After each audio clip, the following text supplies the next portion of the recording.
Blind girl humiliated at wedding. Unexpectedly, she made a stunning appearance, and even the CEO fell for her. Hi, my very beautiful, loyal, and greatest family. Today, my heart is overflowing. 19,000 of you, 19,000 precious souls walking this journey with me. And I need you to feel this truth. I am nothing without you.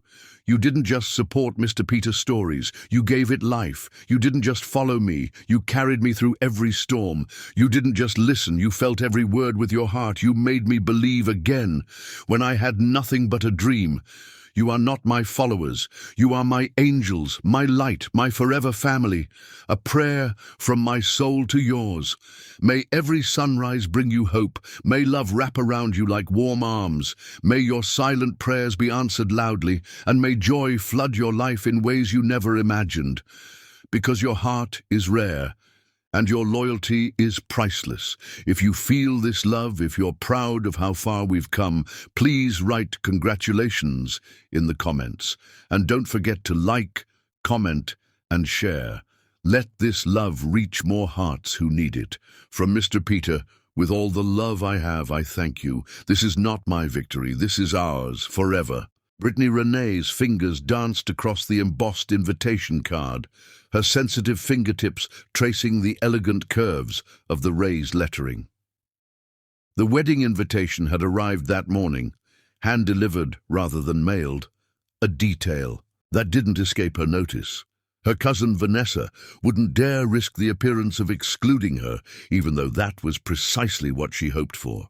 Probably expected me to decline, Brittany murmured to herself, her melodic voice filling the warm, intimate space of her Brooklyn apartment. The scent of jasmine tea wafted through the air as sunlight streamed through the windows, casting a warm glow across her rich complexion. At 26, Brittany had built a life that defied expectations. After losing her sight in a car accident at 19, she'd transformed her natural gift, a voice of extraordinary depth and clarity, into a successful career coaching Broadway performers and recording artists. Her apartment reflected her sensory world, plush textures, carefully curated scents, and a sound system that filled her space with everything from Ella Fitzgerald to Beyoncé. She set down the invitation and moved with practiced grace to her east-facing windows, feeling the morning warmth kiss her face. Standing there in a silk robe that caressed her curves, she contemplated the invitation, not just the words etched on heavy cardstock, but the weight of family expectation, judgment, and history it carried. The Matthews family, her mother's relatives, had always viewed her with a complicated blend of obligation and discomfort. Before her accident, they'd merely tolerated her mother's choice to marry a black man. After Brittany lost her sight, the family narrative shifted to hushed whispers of tragedy and pity for poor Brittany, with her double disadvantage. Double disadvantage, she whispered, a small, defiant smile playing on her full lips. The phrase, her Aunt Eleanor, had once let slip at a family dinner when she thought Brittany couldn't hear.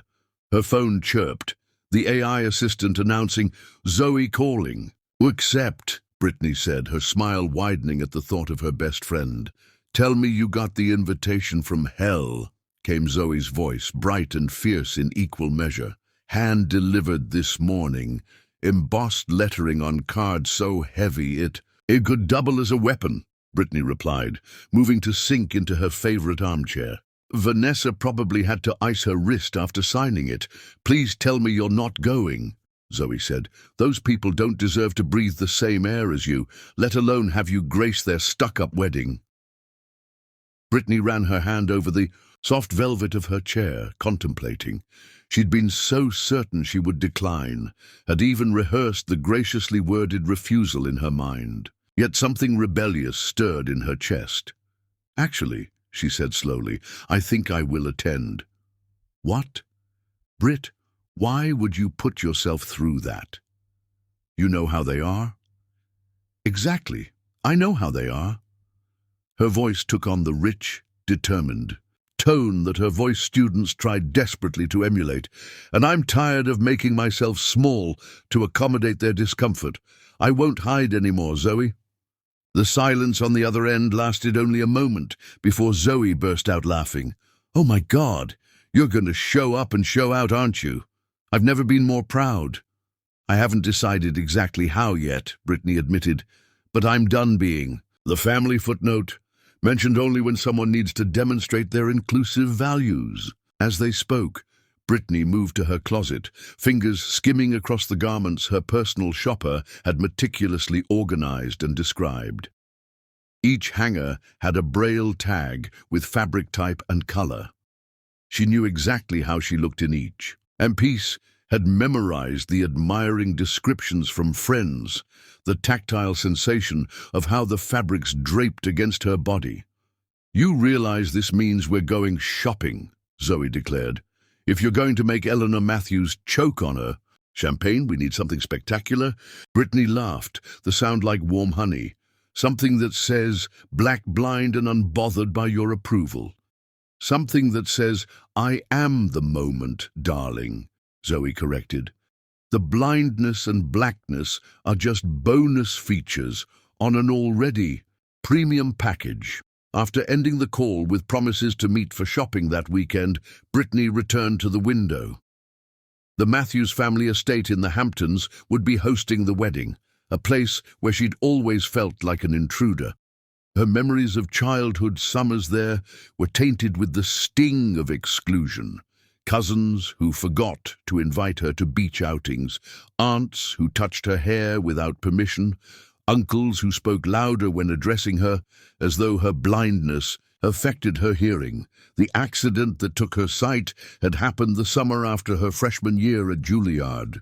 A drunk driver, a split-second darkness. She'd lost more than vision that night. She'd lost her place in the family narrative, no longer the academically gifted niece with musical promise. Suddenly, she was the family tragedy, the cautionary tale, the obligation. Brittany moved to her piano, fingers finding the keys without hesitation. She played a few notes, letting the sound wash over her as she contemplated her decision. The wedding was 6 weeks away. 6 weeks to prepare herself to step back into a world that had never truly welcomed her, but had never been brave enough to explicitly reject her either. As she played, her thoughts drifted to the groom, some banking executive she'd never met, and wondered briefly what kind of man would marry into the Matthews family willingly. Vanessa had always collected people the way others collected art, for display, for status, for the reflection they cast on her. Her fingers stilled on the keys. This wedding would be crawling with the elite. Old money, new tech wealth, fashion. Icons, minor European royalty. The Matthews family had social aspirations that reached to the stratosphere. The thought of all those people, the noise, the chaos, the careful navigation of unfamiliar spaces sent a flutter of anxiety through her.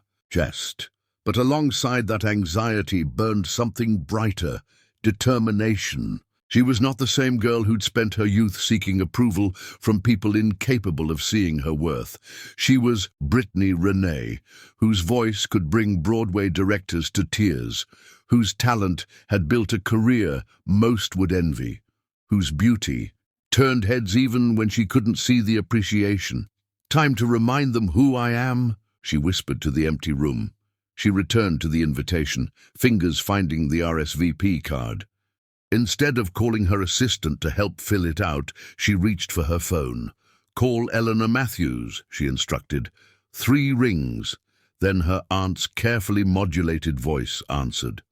"Brittany? What a surprise."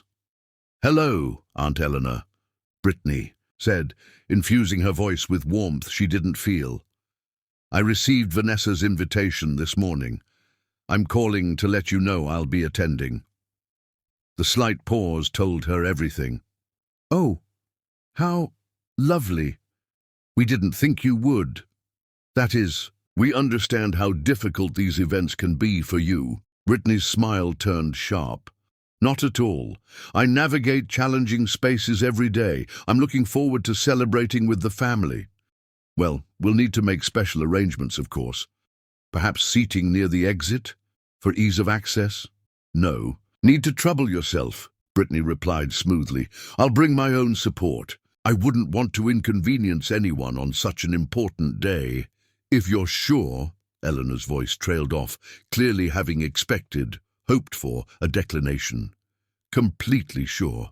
Please tell Vanessa I'm honored to be included. I look forward to meeting her fiancé. She ended the call before her aunt could respond, satisfaction curling through her. Brittany returned to the piano, playing a triumphant chord progression that matched her mood. 6 weeks to prepare for battle, disguised as a celebration. 6 weeks to armor herself against the subtle cruelties she knew awaited her. She had no way of knowing that her decision, this small act of defiance, would set in motion events that would change her life irrevocably. No way of knowing that among the hundreds of guests at her cousin's wedding would be a man whose presence would awaken parts of her she'd kept carefully guarded. No way of knowing that Craig Coleman, CEO of Coleman Enterprises and reluctant attendee of the social event of the season, was about to collide with her carefully constructed world.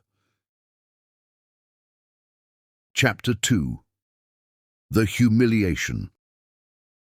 The Matthews estate gleamed like a crown jewel against the Hampton shoreline, its manicured gardens and white marble facade broadcasting old money and carefully cultivated status. Limousines and luxury cars lined the circular driveway as guests in designer finery made their entrances, air-kissing and exchanging practice compliments beneath a perfect June sky.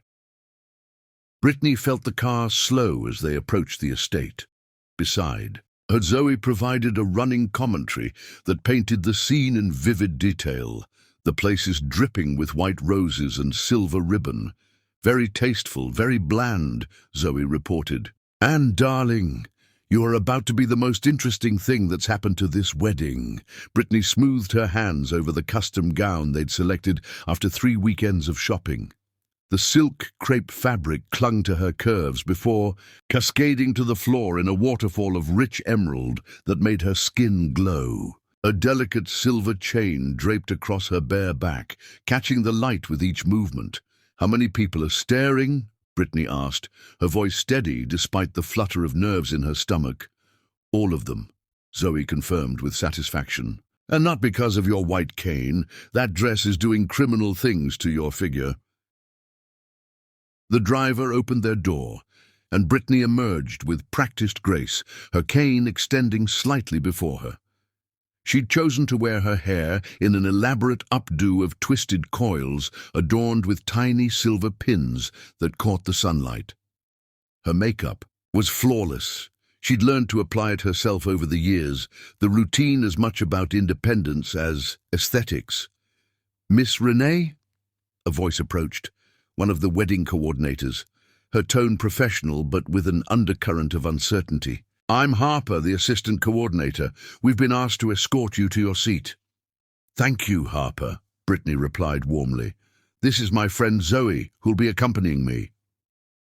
They followed Harper through the crowd, Brittany's senses cataloguing the experience, champagne flutes clinking, expensive perfume mingling with floral arrangements, the subtle shift in conversations as they passed. She felt the attention like fingertips on her skin, curiosity, surprise, and the inevitable pity she'd grown to recognize from the specific hushed tones people adopted when they thought she couldn't hear them. Here we are, Harper announced, stopping abruptly. Zoe's sharp intake of breath told Brittany everything she needed to know before her friend whispered, "They've seated us behind a massive column. Half the table can't even see the ceremony site." Brittany's smile remained fixed, though ice formed around her heart. So this was how it would be. Invited but hidden, present but obscured. "Thank you, Harper," she said simply, extending her hand, until she felt the back of a chair. As they settled in, the murmurs around them grew more distinct. Brittany caught fragments, Eleanor's niece, tragic accident, brave of her to come, and the most cutting from a voice she recognized as her cousin Melissa's. Vanessa nearly had a fit when she RSVP'd yes. Zoe squeezed her hand under the table. The ceremony's starting. Want me to describe every detail? Brittany confirmed, tilting her face toward the ceremony site. For the next hour she sat with perfect posture, her expression serene, as Zoe whispered descriptions. Vanessa's custom, Vera Wang gown, the groom's nervous smile, Eleanor's barely concealed critical assessment of every detail. Brittany absorbed it all, creating a mental image as vivid as any she might have seen before losing her sight. When thunderous applause signaled the ceremony's conclusion, Brittany joined in, clapping with genuine happiness for her cousin despite everything. Family was family, and some small part of her still hoped for acceptance. The reception was held in an enormous tent overlooking the ocean, with a dance floor centered beneath crystal chandeliers. As guests migrated to assigned tables, Brittany and Zoe were approached by a coordinator different from Harper. Miss Renee, there's been a slight change to the seating arrangement. If you'll follow me? Zoe's grip on her arm tightened. Where are we being moved to? She asked, her tone carrying a warning. Mrs. Matthews thought Miss Renee might be more comfortable at a table closer to the facilities. Translation, further from the bride's table, further from the center of celebration, further from belonging. Brittany felt a flash of anger, but suppressed it. Lead the way, she said, her voice betraying nothing. Their new table was positioned near the service entrance, where servers bustled past with trays, and the kitchen noise provided a constant backdrop. They were seated with distant relatives, who seemed equally displeased with their placement. Their conversation immediately stilted when Brittany was introduced. I need a drink, Zoe declared after 10 minutes of painful small talk. Champagne. Something stronger, Brittany murmured. Whiskey neat. Left alone momentarily, Brittany focused on her breathing, on maintaining the dignity she'd promised herself. She would not give them the satisfaction of seeing her discomfort. Would not. Is this seat taken? The voice startled her, deep, resonant, with a hint of roughness around the edges, a stranger's voice, but one that vibrated through her with unexpected intensity. It is now, apparently, she replied, a small smile playing at her lips despite herself. The chair beside her moved as he sat down. I'm avoiding the mother of the bride, the voice confessed. She's been trying to introduce me to eligible women all evening. Brittany laughed softly. Aunt Eleanor's matchmaking is legendary, though I'm surprised she hasn't directed you to the debutante table rather than the family exile corner. Family exile. His voice lowered, gaining an intimate quality that sent a shiver down her spine. I'm Brittany Renee, Vanessa's cousin and the family's most inconvenient relation. Craig Coleman, he returned, and something in his tone suggested he expected recognition. The name triggered a memory. Headlines, business news her assistant had read aloud. Coleman Enterprises, the tech innovation company that had revolutionized assistive technologies among other ventures. A Fortune 500 company with a charismatic, ruthlessly brilliant CEO. Ah, she said, realization coloring her voice. The billionaire tech genius. No wonder Eleanor is hunting you down. You're quite the catch. His laugh held genuine amusement. And you're remarkably direct. Blindness has its perks. I don't waste time on visual distractions. There was a pause, and Brittany could almost feel him reassessing, adjusting the mental image he'd formed of her. It was a familiar moment. That shift when someone realized her blindness wasn't her only defining characteristic, nor her most interesting one. How do you know the bride? He asked finally. She's my cousin. Our mothers are sisters, though mine committed the unforgivable sin of marrying a black man and producing me. The words were spoken lightly, but carried the weight of years of subtle exclusion. Before Craig could respond, Zoe returned with their drinks. One whiskey neat, and one explanation for why Craig Coleman is slumming it at the reject table, she announced without preamble. Zoe, Brittany warned, though she couldn't help smiling at her friend's characteristic bluntness. Just Zoe, Craig asked, amusement evident in his voice. Just Zoe is all you need to know for now, her friend replied. I'm Brittany's self-appointed bullshit detector, and this wedding is setting off all my alarms. The three fell into surprisingly easy conversation, Craig proving himself more interesting than his business mogul persona suggested. He described the room to Brittany without being asked, but did so with clever observations rather than mere visual details, noting the bride's father checking the time repeatedly, the forced smiles of distant relatives, the subtle hierarchy, displayed in table placements. For nearly an hour, Brittany almost forgot where she was, lost in conversation that stimulated rather than patronized. Craig asked about her work, listened with genuine interest when she described voice coaching. His questions were thoughtful, focusing on her expertise rather than her limitations. I should use the restroom before dinner, Brittany eventually said, gathering her clutch and cane. Want me to come? Zoe offered. I've got this. Harper pointed it out earlier. Brittany stood, orienting herself toward where she remembered the main tent entrance to be. She moved with confidence born of years navigating unfamiliar spaces, her cane sweeping subtly before her. Conversations quieted briefly as she passed, then resumed with the particular hushed quality that told her she was being discussed. She kept her chin high, her pace steady. The trouble began when she reached what she thought was the tent exit. The layout had confused her. Instead of finding the pathway to the facilities, she'd reached the catering area, where servers were preparing to distribute the first course. Excuse me, she said to a passing server. Could you direct me to the restrooms? Other side of the tent, ma'am, came the hurried reply, without further guidance. Brittany turned, recalculating her position, but now found herself disoriented among the crowded tables. She continued forward, trying to maintain her composure. As her uncertainty grew, her cane caught on something, a chair leg, a tablecloth, and for a moment she faltered, her usual grace abandoning her. Look out! Someone called too late as she collided with what felt like a service cart. The crash echoed through the tent as glassware toppled. Brittany felt liquid splash against her dress, heard the collective gasp of nearby guests, and worst of all, recognized the sound of her Aunt Eleanor's mortified, "Oh my God, who let her wander around alone?" came a stage whisper that could only be Vanessa.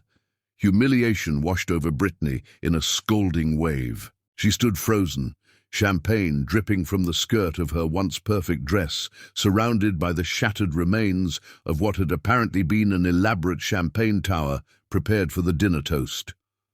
The silence that followed seemed interminable, broken finally by a titter of laughter from somewhere to her right. The titter became a chuckle, spread to another table, grew into the unmistakable sound of collective amusement at her expense.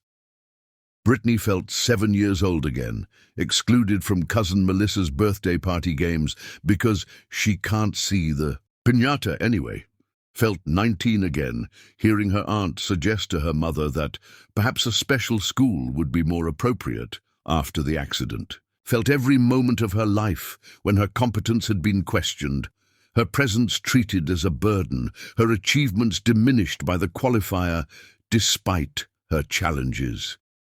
She straightened her shoulders, fighting the burn of tears. She would not cry, would not give them the satisfaction. I've always hated champagne towers, came a resonant voice directly beside her, carrying effortlessly through the hushed tent. Pretentious and impractical. You've done everyone a favor. Craig Coleman's hand touched her elbow lightly, not guiding but grounding. His presence beside her was solid, commanding respect without demanding attention. The room's focus shifted palpably, from mocking amusement to sudden, wary interest. Even without sight, Brittany could sense the change. the immediate recognition of power entering the equation. "The restrooms are this way," he continued, his voice carrying clearly through the tent. "Would you allow me to escort you? Then perhaps we can find someone competent to clean this mess and get you a fresh drink." His emphasis on competent was subtle but unmistakable, a clear indictment of whoever had failed to properly direct her. In that moment, with champagne soaking her dress and judgment heavy in the air around her, Brittany made a decision that would alter the course of her life.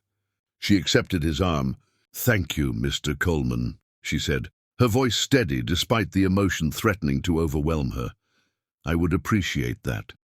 As they moved away from the scene of her humiliation, she felt the weight of stares, some pitying, some amused, and most notably, her aunt's horrified gaze. But more than any of those, she felt the solid presence of the man beside her, whose intervention had somehow transformed her from object of ridicule to woman worthy of respect.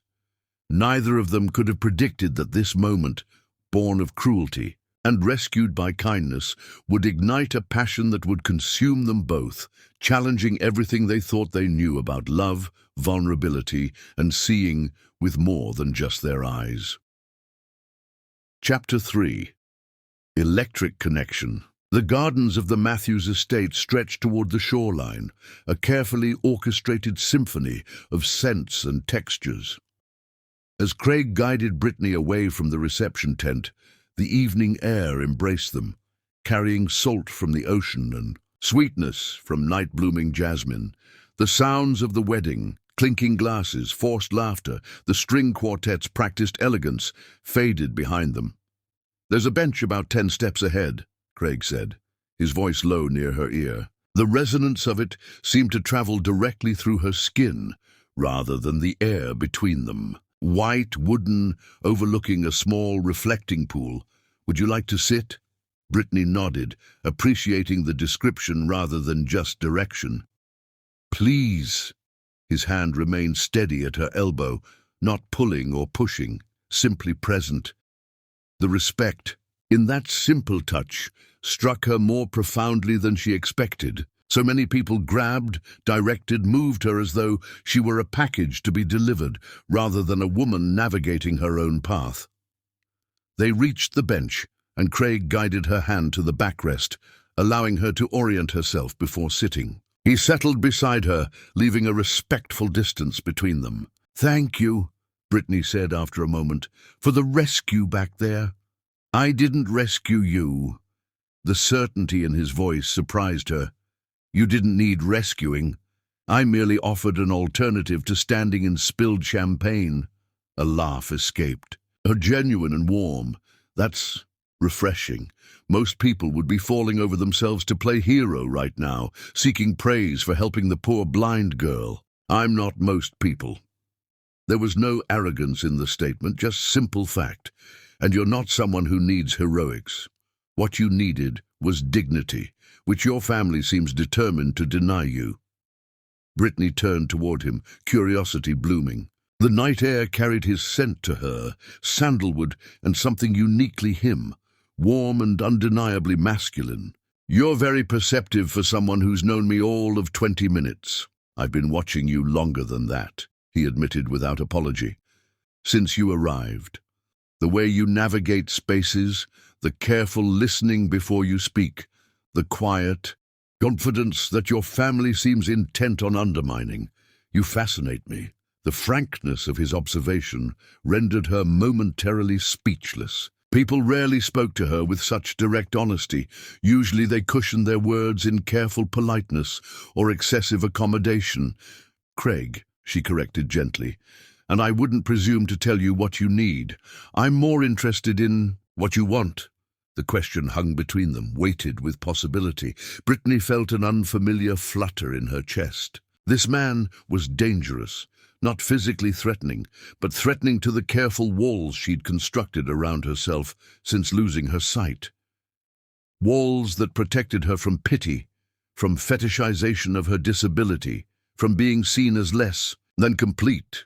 "Right now, I want to get the champagne out of my dress," she said, deflecting, and possibly never show my face at a Matthews family gathering again. The dress is a tragedy, he agreed, though I suspect you'd look remarkable in anything. As for never attending another Matthews gathering, I'd consider that a victory rather than a defeat. You don't think highly of my family, she observed. I think they don't deserve you. The bluntness of his response startled her.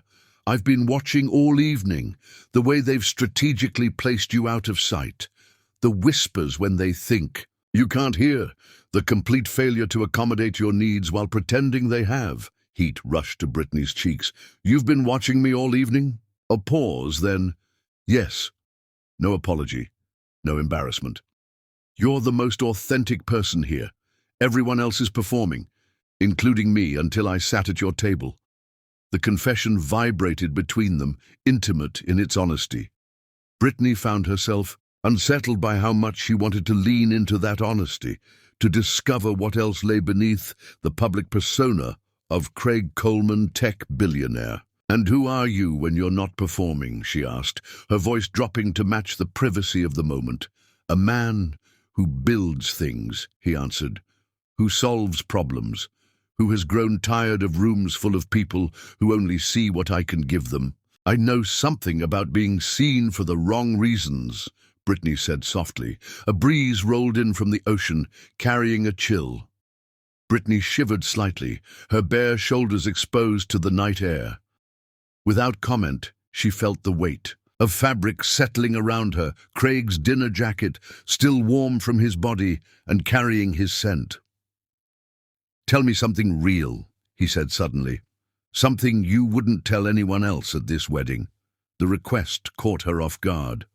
Not a polite exchange of pleasantries or carefully selected personal facts, but an invitation to genuine intimacy. Brittany's fingers traced the lapel of his jacket, considering she should return to the reception, should find Zoe, should extricate herself from this strange, charged conversation with a man whose intensity both alarmed and thrilled her. Instead, she said, I'm terrified that I'll always be defined by what I can't do rather than what I can, that strangers will see my cane before they see me, that potential friends, lovers, employers will forever view me through the lens of limitation rather than possibility. She took a breath, surprised by her own candor. And sometimes, in my darkest moments, I fear that they might be right. That losing my sight has fundamentally diminished me in ways I refuse to acknowledge. The admission hung in the air between them, more revealing than she'd intended. She waited for the platitudes that inevitably followed such confessions, assurances that she was so much more, that her blindness didn't define her, that she was inspiring. I understand, he said simply. His hand found hers on the bench. Between them, his fingers covering hers in a touch so electric, it nearly made her gasp. To be reduced to a single story by others who lack the capacity to see complexity. To have one trait, one circumstance of your life, overshadow everything. Else you are. He paused, and when he continued, his voice carried an undercurrent of something raw and personal. People see my wealth, my company, my business success, and think they know me. They don't see the boy who grew up watching his father drink away the family business, who worked 3 jobs to put himself through college, who built something from nothing because he was terrified of ending up with nothing. They don't see the man who still wakes at 4 a.m. from nightmares about losing it all. The understanding in his voice wrapped around her heart and squeezed. Here was someone who knew, not the specific struggle of blindness, but the universal pain of being flattened into a caricature by others' limited perception. Your turn, she said, not pulling her hand away. Tell me something real. She heard him shift beside her, felt the bench move slightly as he turned toward her. When he spoke, his voice had dropped to a register that sent shivers across her skin. I haven't felt alive in a room full of people until tonight. Until you. The confession hung between them, heavy with implication. Brittany's heart thundered against her ribs, her body acutely aware of his presence beside her, the heat radiating from him, the subtle brush of his thigh against hers as he turned. "That's quite an admission after an hour's acquaintance," she managed, trying to reclaim her composure. "Is it?" His thumb traced small circles on the back of her hand, each movement sending currents of awareness through her. "Or is it simply recognition? Some connections don't require time, just presence," Brittany swallowed, finding herself on unfamiliar ground. She was accustomed to controlling conversations, to maintaining the upper hand through wit and intelligence. But Craig's directness had bypassed her usual defenses, leaving her feeling exposed in ways that had nothing to do with her champagne-soaked dress. "You're very sure of yourself," she observed, attempting to regain equilibrium. "No," he countered immediately, conviction evident in each word. "I'm very sure of what I'm feeling. Those are different things entirely. I'm sure about the connection that's happening between us right now, even if I can't explain why it's so immediate or why it feels so significant." A laugh escaped her, partly from nervousness, partly from genuine amusement at his persistence. "Do you always pursue women this directly, Mr. Coleman?" "Craig," he reminded her, "and I'm not pursuing you, Brittany. I'm seeing you. There's a difference." The distinction struck her silent. Being seen, truly seen, was the rarest gift someone could offer her. Not viewed through the lens of pity or fascination or fetishization of her blindness, but seen for the complex, complete woman she was.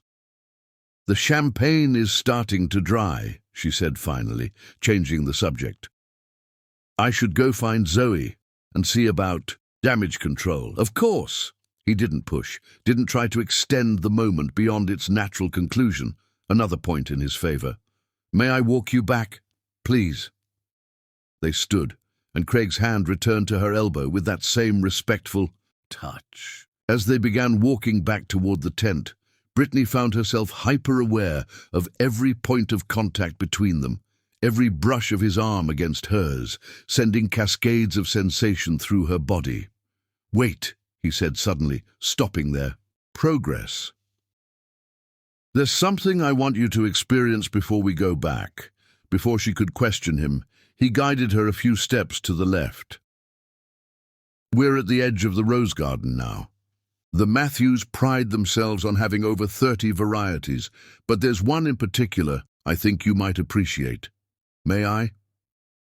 His hand hovered near hers, waiting for permission. "Yes," she said, curious. He took her hand in his, then guided it gently toward what she soon recognized was a rose bush. Her fingers touched velvet soft petals, arranged in a complex spiral pattern. "This is a black baccara," he explained, his voice close to her ear. "The deepest, darkest red rose that exists. So dark it appears almost black in certain light. But if you—" He guided her fingers to stroke the innermost petals. "Touch here, you'll feel how the texture changes, becomes even softer toward the center." Brittany explored the rose beneath his guidance, acutely conscious of his chest nearly touching her back, his breath warm against her neck. The intimacy of the moment, his hand directing hers, both of them touching the velvet softness of the flower, sent heat spiraling through her core. "It's beautiful," she murmured, her voice unsteady. "It reminds me of you," he said simply. Complex, unexpected, revealing different dimensions the closer one gets. She turned toward him then, their bodies now mere inches apart. The air between them seemed charged, electric with possibility. She felt the subtle shift as he leaned closer, sensed rather than saw his intention. For one breathless moment, Brittany allowed herself to imagine surrendering to the pull between them, letting his lips find hers, discovering if he tasted as intoxicating as he smelled, as he sounded. Her body yearned toward him with an intensity that shocked her. Instead, she took a deliberate step back, reclaiming her space and her composure in one movement. You don't know me, Craig Coleman, she said, softly but firmly. One garden conversation doesn't grant you access to who I am. Rather than frustration, she heard appreciation in his low chuckle. A fair correction. I've overstepped. Yes, she agreed, though her body protested the distance she'd created.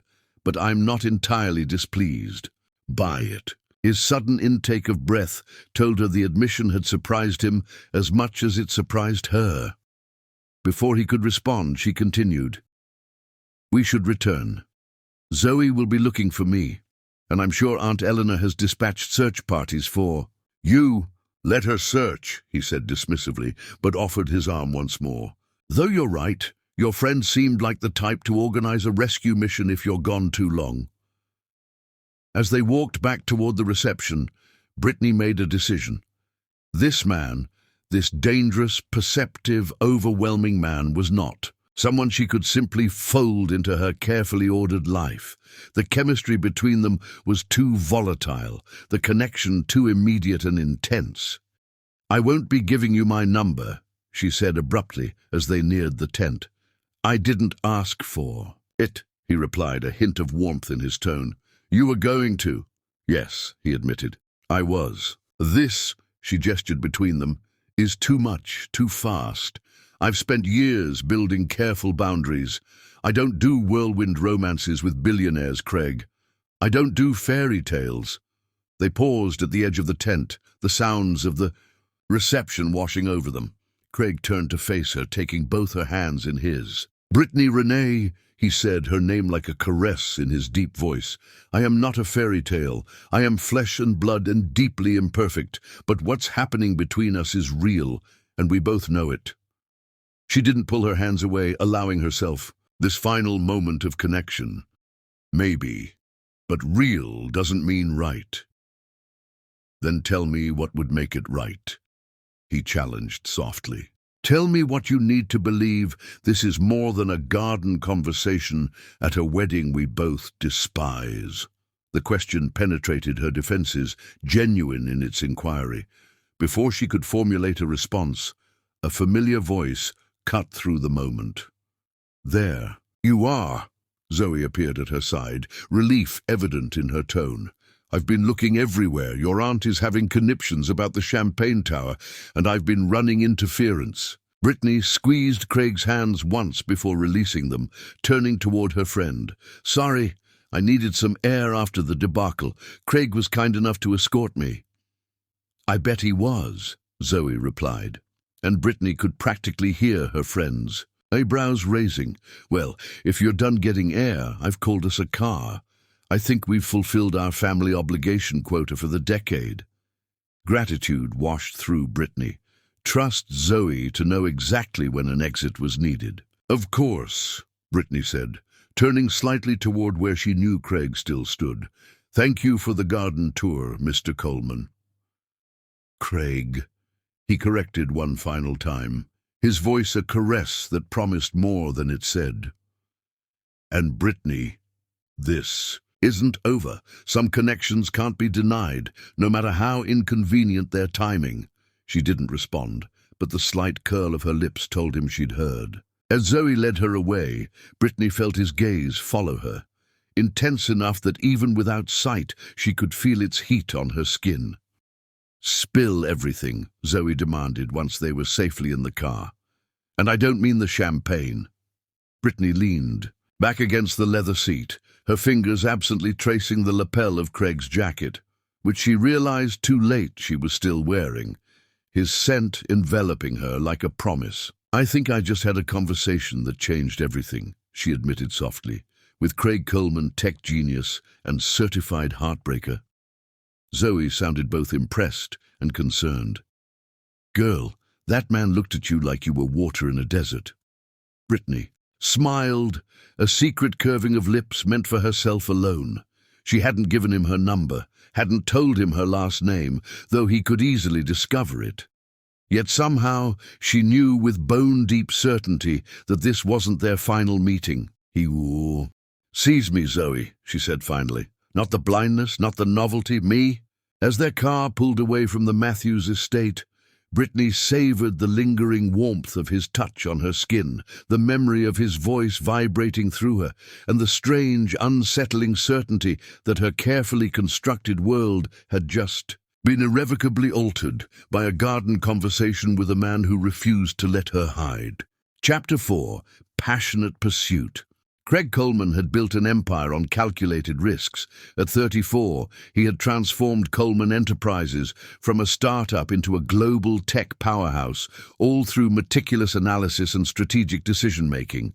But for 3 days after the Matthews wedding, he found himself utterly unable to focus on anything except Brittany Renee. "You've read the same paragraph 4 times, observed his COO during their morning briefing. "Either the quarterly projections have suddenly become fascinating, or your mind is elsewhere." Craig set down the report. "Reschedule for tomorrow." Alone. In his office, Craig examined the jacket Brittany had returned by courier, cleaned, pressed, with no note or number, just the lingering scent of jasmine. He found himself inhaling that scent, a sentimental gesture entirely uncharacteristic of the ruthlessly efficient CEO. "Find her," he instructed his assistant.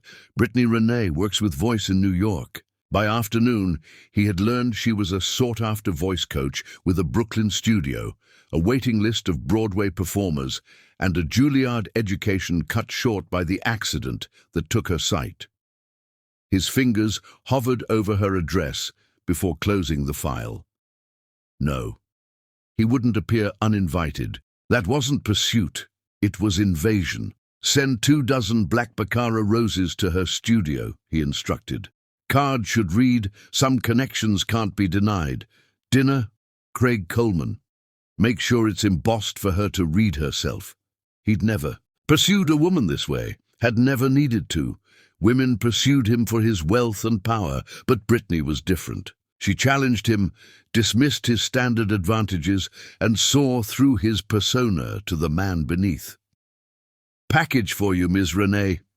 Brittany turned from her student, a promising tenor struggling with breath control. "Give us 5 minutes." "To finish, Kendra." Once alone, she called out, "What kind of package?" "Flowers, a lot of them." Kendra approached, bringing the heady scent of roses. "There's an embossed card. Want me to read it?" "Please." "Some connections can't be denied. Dinner, Craig Coleman." Kendra paused. "There's a phone number." Brittany's fingers found the edge of her piano, gripping it as memories flooded back. Sandalwood and ocean air, the feel of velvet rose petals, the resonance of his voice against her skin. For 3 days, she'd ruthlessly suppressed thoughts of Craig Coleman. "The roses," she said, composing herself. "What color are they?" "Dark red, almost black. Black baccara." The rose he'd shown her. In the garden, he'd remembered, choosing flowers she would recognize by touch and scent rather than sight. That evening, alone in her apartment, Brittany's fingers traced the embossed card again. Few people thought of such details. She reached for her phone, hesitating before instructing the AI assistant to dial the number. "Coleman." "The flowers are beautiful," she said without preamble, "though you're making assumptions about my dining availability." His laugh was immediate and genuine. "Brittany." Her name in his mouth sounded different, weighted with significance. "I'm assuming nothing except my own desire to see you again." "See me?" She couldn't help the teasing note. Interesting choice of words. "Would you prefer I say I want to be in your presence again, to continue our conversation, to explore whatever this is between us?" His directness sent a shiver down her spine. Brittany sank onto her sofa. "This is insane. We barely know each other." "Then let's remedy that. Dinner tomorrow. I'll send a car." She heard the assumption in his voice, the expectation of compliance that likely served him well in business. "I haven't agreed yet, Mr. Coleman, and I'm perfectly capable of getting myself to a restaurant." A pause, then. "You're right. I apologize." The sincerity surprised her. "Would you do me the honor of joining me for dinner tomorrow evening, Brittany? The restaurant of your choice. The correction pleased her. I accept. There's a small Ethiopian place in Fort Greene. Intimate. Private. Text me the details. His voice lowered. Intimate in quality. I'm looking forward to this more than you can imagine. After ending the call, Brittany sat motionless, her heart racing. 3 days of determined dismissal had been obliterated by a single call. Her phone chimed with a message.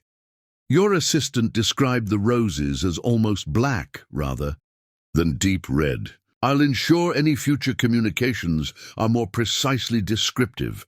The message, thoughtful, attentive without being patronizing, made warmth bloom in her chest. Future communications. He was already thinking beyond tomorrow. This is dangerous, she whispered. Craig Coleman saw her, truly saw her, and that made him more dangerous than any man she'd met since losing her sight. The Ethiopian restaurant was intimate, with only 12 tables spaced generously apart. Greg arrived early, requesting a corner table for privacy and easy navigation. When Brittany entered precisely on time, something caught in his chest at the sight of her.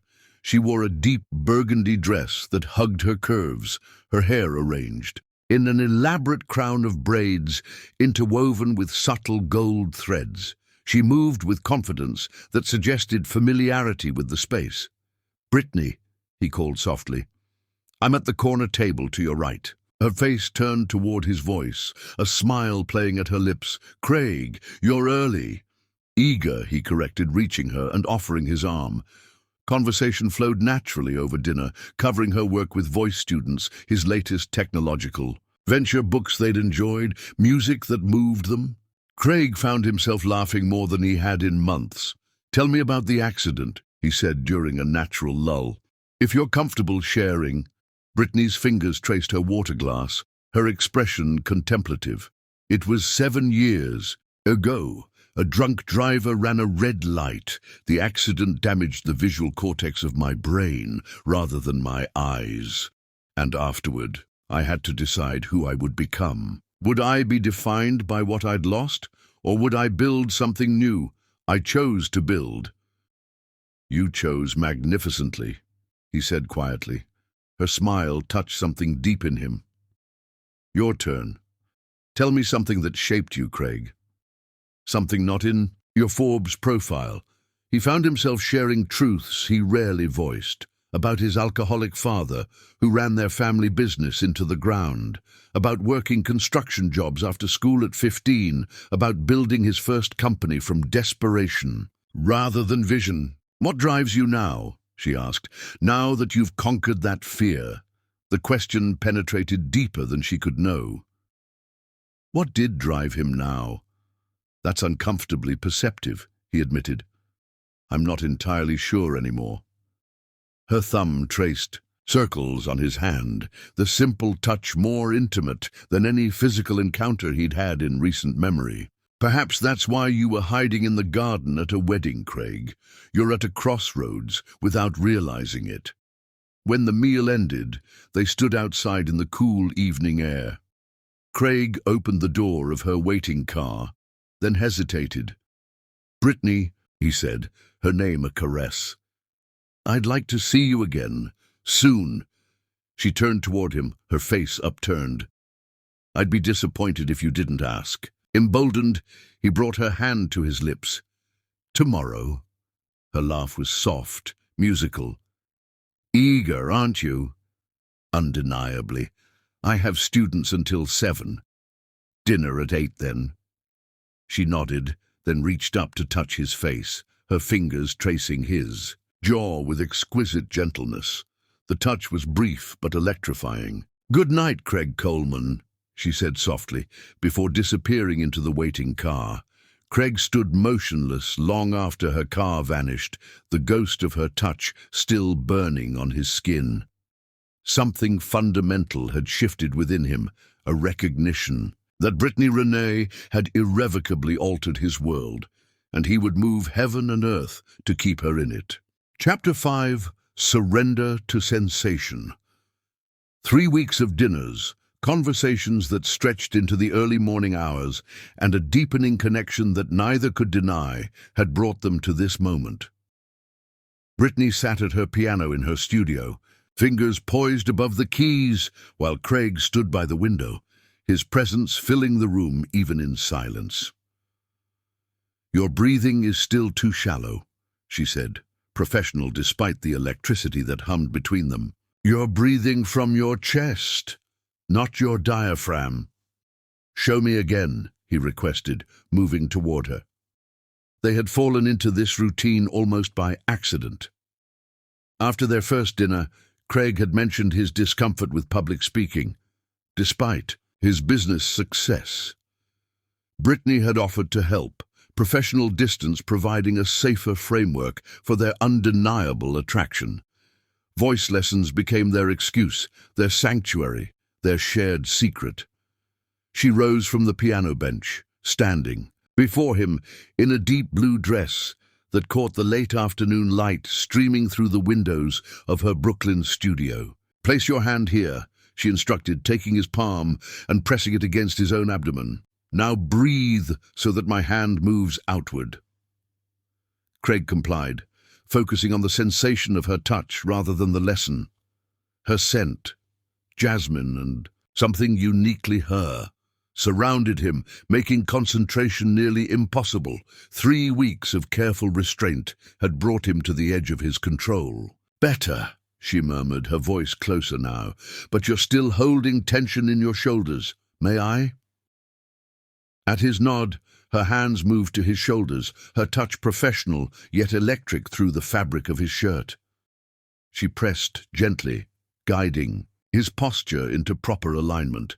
Craig closed his eyes, surrendering to her expertise while fighting the urge to pull her against him. "The voice is the most intimate instrument," Brittany explained, her fingers now tracing the line of his collarbone. "It's inside you, part of you, revealing you. When you speak, you're sharing something deeply personal." Her words vibrated between them with double meaning. She stepped closer, ostensibly to demonstrate proper posture, but the movement brought her body mere inches from his. Craig watched her face, the slight parting of her full lips, the almost imperceptible quickening of her breath. She felt this too, this gravitational pull that had only strengthened with each meeting. "Try again," she instructed, her professional tone belied by the slight tremor in her voice. "Breathe from your center. Let me feel it." Her hand returned to his abdomen, this time resting directly against him rather than guiding his own hand. The contact, though innocent in context, sent heat coursing through his body. Craig drew a deep breath, feeling her palm press against the movement of his diaphragm. "Good," she whispered. "Now maintain that while you speak. Say something. Anything." He obeyed, but what emerged was not the practiced business speech they'd been working on. Instead, 3 weeks of restraint collapsed into raw honesty. "I'm finding it increasingly difficult to remember why we're pretending this is just about voice lessons," he said, his voice deeper than usual, resonating through his chest into her palm still pressed against him. Brittany's lips parted in surprise, but she didn't step away. Her hand remained against his abdomen, now registering the acceleration of his breathing. "Craig, tell me you don't feel it too," he challenged softly. "Tell me I've imagined the connection between us." She shook her head slowly, her crown of braids catching the fading sunlight. "I feel it." The admission seemed pulled from her, reluctant yet irresistible. "But feeling something doesn't make it wise." "Wisdom is overrated," he murmured, reaching up to trace her cheekbone with his fingertips. The touch was reverent, asking rather than demanding. "We've been circling each other for weeks, Brittany, having the same conversation in different words, dancing around what we both want." Her hand finally fell away from his abdomen, but instead of creating distance, she placed it against his chest, directly over his heart. Through the fine cotton of his shirt, she must have felt its thundering pace. "And what is it you think we—" Both want Mr. Coleman.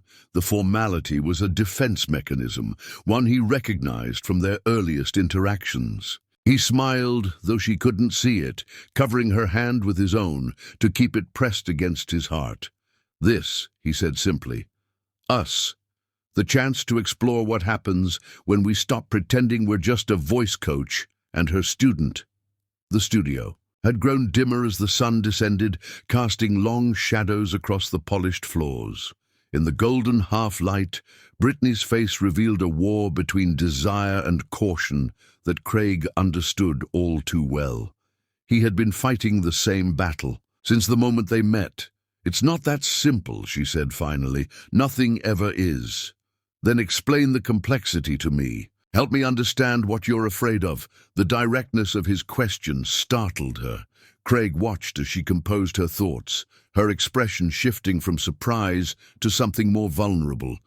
"I'm afraid of becoming a novelty," she admitted, her voice barely above a whisper. The blind black woman who caught Craig Coleman's attention for a season before he moved on to someone less complicated. She hesitated, then continued with raw honesty. "I've had men pursue me before, fascinated by the challenge, drawn to the idea of saving me or experiencing something different. Once the novelty wears off, they leave, and each time it chips away at something essential." The confession struck him like a physical blow. He wanted to protest immediately, to deny the possibility, but her fear deserved more than reflexive reassurance. "I understand why you'd think that," he said finally. "My life is public. My past relationships have been transient." He paused, searching for words that could convey the seismic shift she'd created in his world. "But Brittany, from the moment we met, something fundamental changed for me. This isn't curiosity or novelty or some savior complex. This is recognition." Her face tilted up toward him, confusion evident in her expression. "Recognition of something I've been searching for without knowing it." His voice dropped lower, intimate in the dimming room. "Someone who sees beyond the wealth and power to the man underneath. Someone who challenges me, fascinates me, makes me question everything I thought I knew about connection."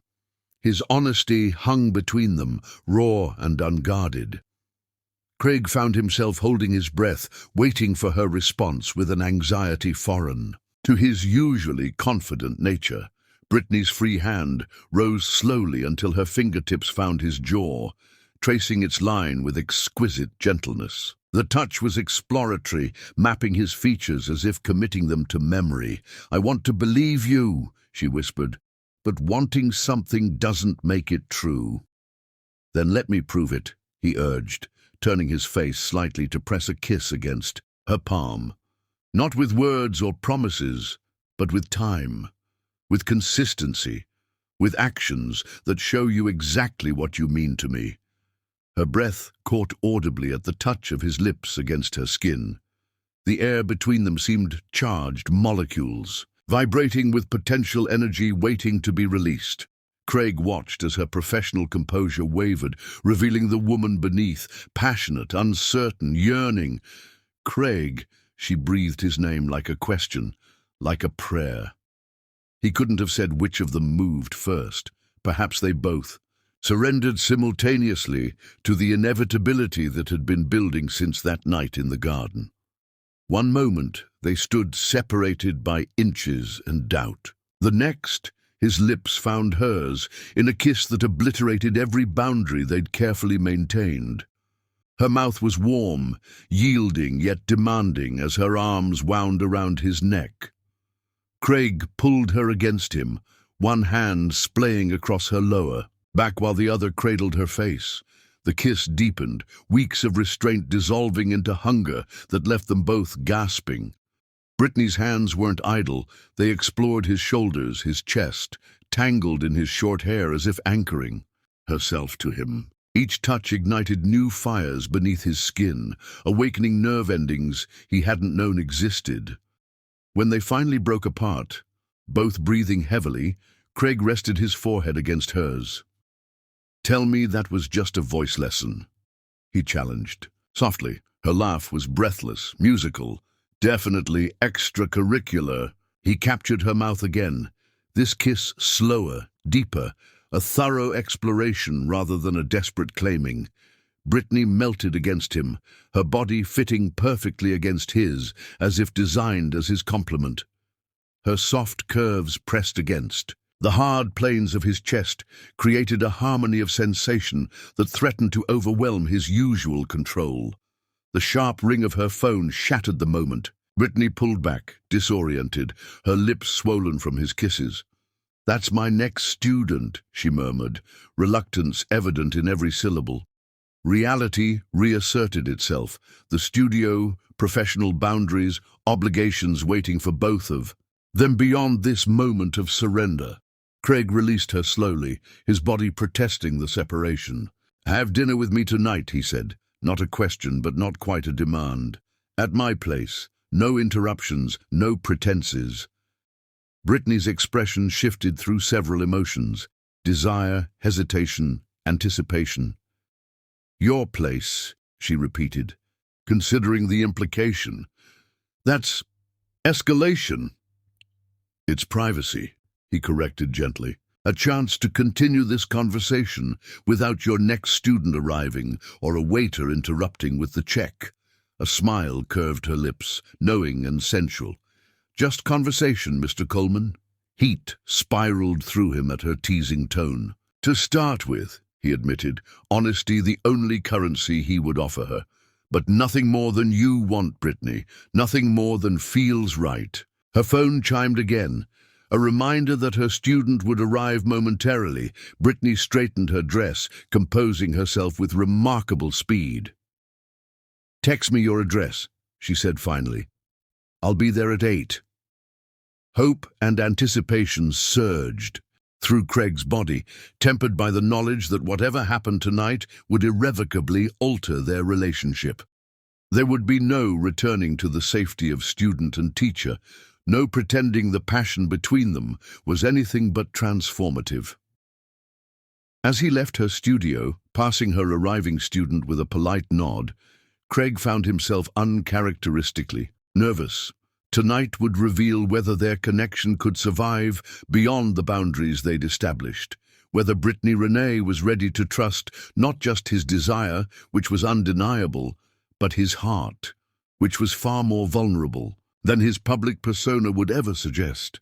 The stakes had never been higher, the potential reward never more vital. For the first time in years, Craig Coleman found himself afraid, not of failure, which he had long ago learned to convert to advantage, but of losing something he was only beginning to understand was essential to his future happiness. Chapter 6: Shattered Illusions.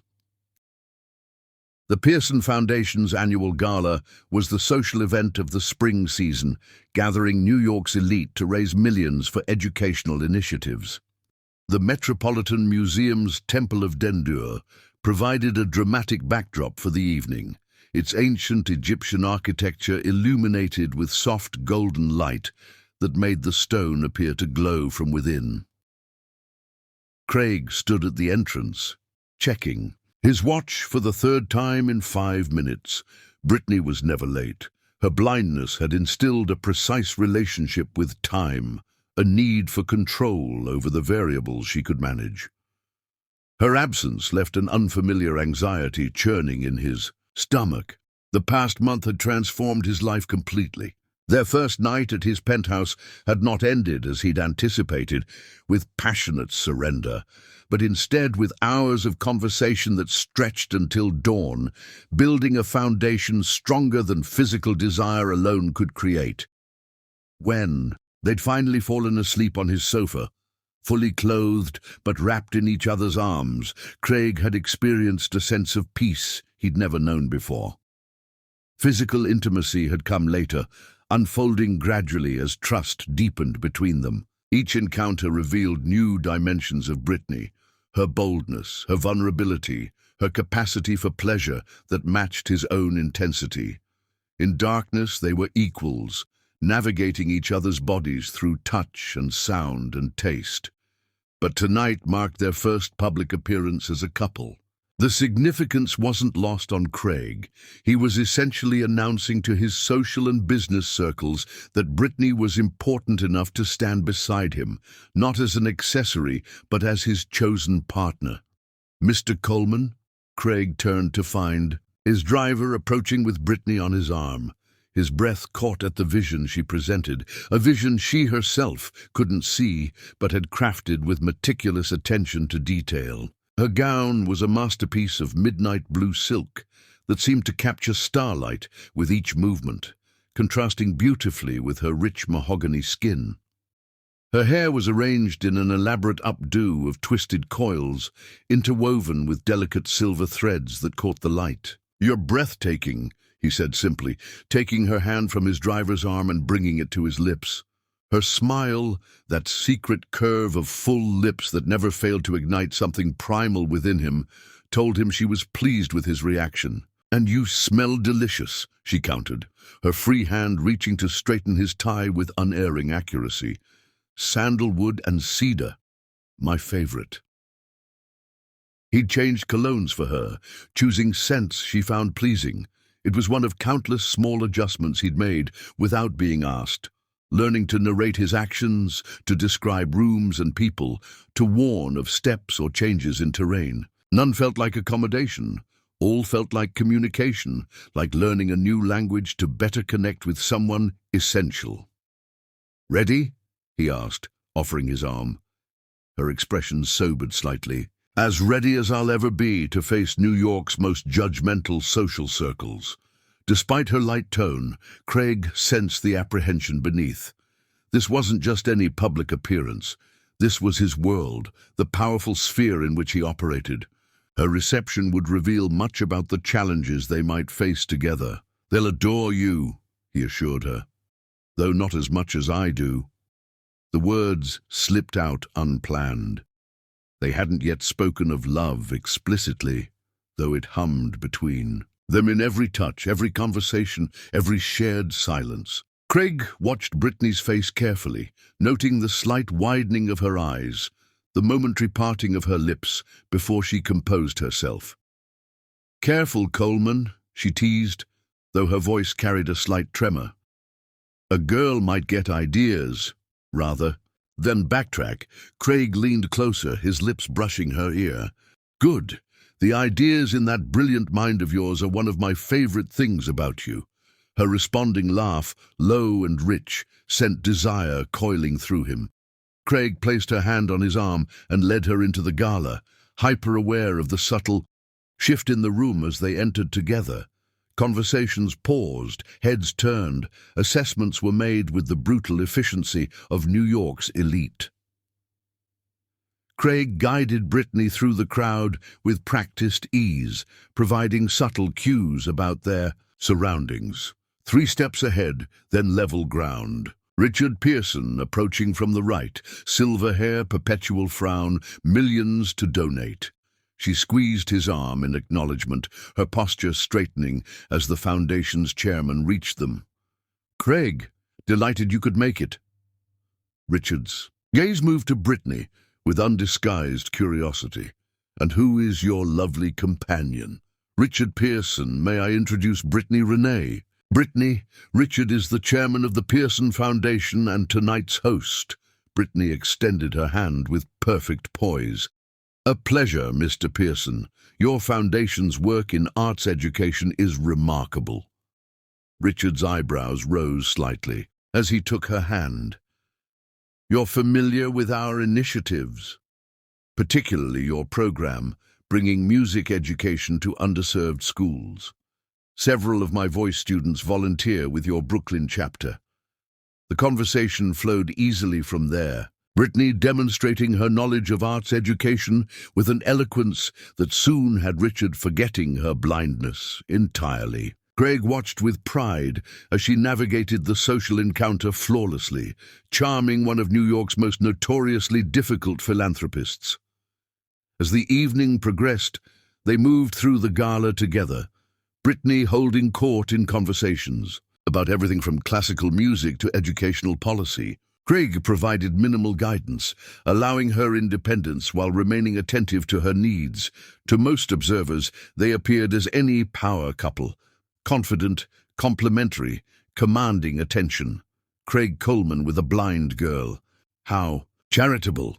The whispered comment reached them as they paused near a display of ancient Egyptian jewelry. Craig felt Brittany stiffen beside him, her hand tightening almost imperceptibly on his arm. He turned to find Elise Chambers, a former girlfriend from 3 years prior, watching them with a calculating smile that didn't reach her eyes. "Elise," he acknowledged, ice crystallizing in his tone. "I don't believe you've met Brittany Renee, one of New York's most sought-after vocal coaches." How fascinating! Elise's gaze swept over Brittany with theatrical interest. "Is this a new direction for you, Craig? First tech philanthropy, now personal charity cases?" The barb hung in the air, its deliberate cruelty highlighted by Elise's artificial smile. Craig felt rage build in his chest, a protective fury unlike anything he'd experienced before. His jaw clenched so tightly he could hear his teeth grinding, and for a moment words failed him completely. The silence stretched, his lack of immediate defense hanging between them like an unintended confirmation. Before he could respond, Brittany's voice cut through the tension, calm but edged with steel. "Ms. Chambers, isn't it? Your perfume is quite distinctive, overpriced and trying desperately to mask insecurity with French packaging." Elise's smile faltered.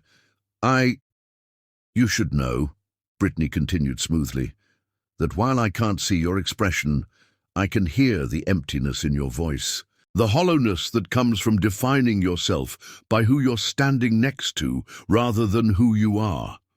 She smiled, a gracious expression belied by the precision of her words. "I'd wish you a pleasant evening, but I suspect those are rare for you."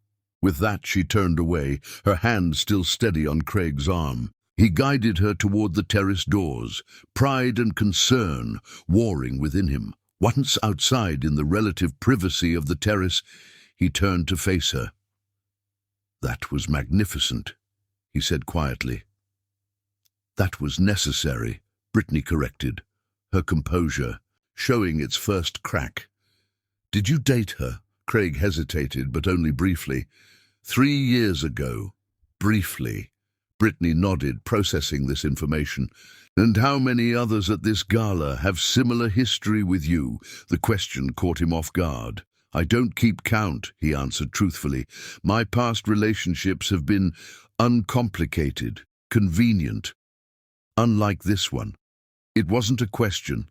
Unlike anything I've ever experienced," he confirmed, reaching for her hand. To his relief, she didn't pull away. "Brittany, my past is exactly that. Past. What we have is Craig. There you are." The booming voice of Marcus Wellington, Craig's largest investor, interrupted the moment. "Been looking everywhere for you. Need to discuss the Singapore expansion." Craig suppressed his frustration, squeezing Brittany's hand in silent apology. "Marcus, good to see you. Have you met Brittany Renee?" The next hour dissolved into business discussions, Brittany standing quietly beside him as Marcus and 2 board members debated international strategy. Craig tried repeatedly to include her, but the conversation kept returning to technical details that excluded her by nature. He watched her grow increasingly withdrawn, her smile becoming fixed, her responses briefer. When they were finally alone again, the damage was evident in her closed expression. "Brittany," he began, "I'm sorry about—" "I'd like to leave," she interrupted quietly. "I have an early student tomorrow." The excuse was transparent. She never scheduled Sunday morning lessons. But Craig nodded, signaling for his driver as they made their way toward the exit. In the car, the silence between them grew heavier with each passing minute, until finally Brittany spoke. This was a mistake. 3 words, softly spoken, but landing with the impact of a grenade. Craig turned toward her, finding her face composed, but distant, the warmth he'd grown accustomed to carefully hidden. "The gala?" he asked, though he suspected she meant something far more significant. "All of it." She gazed sightlessly out the window, her profile outlined by passing streetlights. "I don't belong in your world, Craig. Tonight made that painfully clear." "That's not true," he protested, reaching for her hand only to find it withdrawn from his reach. "One unpleasant encounter with a jealous ex doesn't define—" "It wasn't just her," Brittany interrupted. "It was everything. The whispers when we passed, the surprise in people's voices when I demonstrated basic knowledge, the way your business associates spoke around me rather than to me." She shook her head slightly. "And most telling of all, the way you didn't correct Elise when she implied I was your charity project." The accusation struck him speechless. He hadn't corrected Elise because he'd considered her beneath response, her opinion irrelevant to anything that mattered. But to Brittany, his silence had communicated something far different. "That's not how I see you," he said finally, his voice rough with emotion. "That's never been how I see you. Intentions matter less than actions, Craig." Her voice was gentle, despite the finality in her words, "and your action or inaction spoke volumes." The car stopped outside her Brooklyn apartment building. Craig reached for her again, desperation building in his chest. "Brittany, please, don't end this over a misunderstanding." She finally turned toward him, her expression softening slightly. "I'm not ending anything tonight. I'm just reassessing. This evening showed me that there are aspects of this relationship of your world that I hadn't fully considered." "Then let me show you a different world," he urged.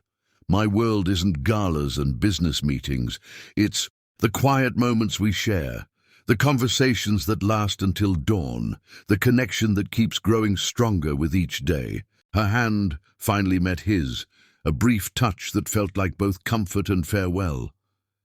"I need some time, Craig, to think, to decide if what we're building can withstand the reality of our differences."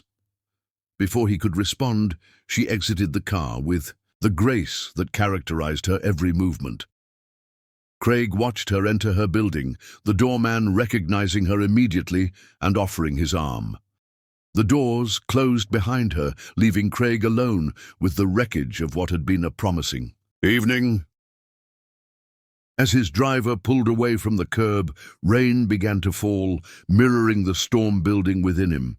He had faced business setbacks, financial crises, public relations disasters, all with strategic calm and ruthless problem-solving. But this, the potential loss of Brittany, left him utterly adrift, without map or compass to guide him. For the first time in his adult life, Craig Coleman found himself confronting a problem that his wealth, power, and influence might not be able to solve. The realization was as humbling as it was terrifying. Back in his penthouse, Craig stood at the floor-to-ceiling windows overlooking the city, rain streaming down the glass like tears he refused to shed. The night's events replayed in his mind, each moment examined for where he had failed her, where he had allowed his world to make her feel less than the extraordinary woman she was. The solution, when it came to him, was both radical and perfectly obvious. If Brittany couldn't see the depth of his commitment, he would have to find a way to show her, to demonstrate that he was willing to transform not just his words or his intentions, but his very understanding of her reality. With newfound determination, Craig reached for his phone. There were experts to consult, arrangements to make, a plan to execute, and for perhaps the first time in his life, the goal wasn't acquisition or expansion or profit. The goal was love and the chance to prove himself worthy of hers. Chapter 7. Soul Recognition.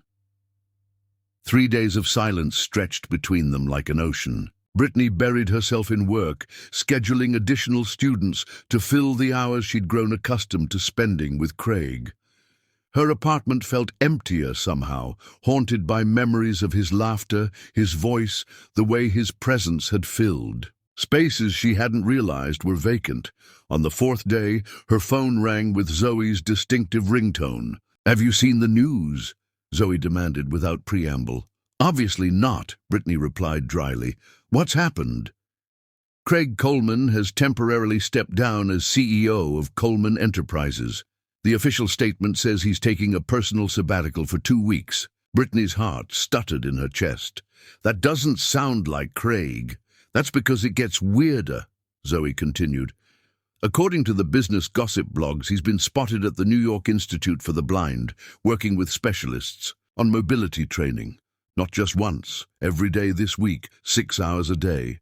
Photos show him navigating Manhattan streets blindfolded, working with orientation specialists, learning Braille basics, the full immersion. Wall Street is speculating wildly, but no one knows the real reason." The information hit Brittany like a physical blow. She sank onto her sofa, phone clutched tightly against her ear. "He's doing what?" "Learning to navigate without sight, apparently. There are photos of him in a blindfold, working with an orientation specialist on the street outside the institute." Zoe paused. "Britt, what's going on? Last I heard, you two were practically inseparable, and now he's—" "What? Trying to understand your experience?" "We had a disagreement," Brittany said slowly, her mind racing to process this development. "After the Pearson Gala, his world made it very clear that I was an anomaly. His ex-girlfriend implied I was a charity case, and he didn't correct her. So his response is to blind himself." Zoe sounded equal parts impressed and skeptical. "That's either the most romantic thing I've ever heard or the most misguided." Brittany couldn't formulate a response. The image of Craig, powerful, confident. Craig, deliberately placing himself in a position of vulnerability, struck her speechless. What exactly was he trying to prove? "There's more," Zoe added, her voice softening.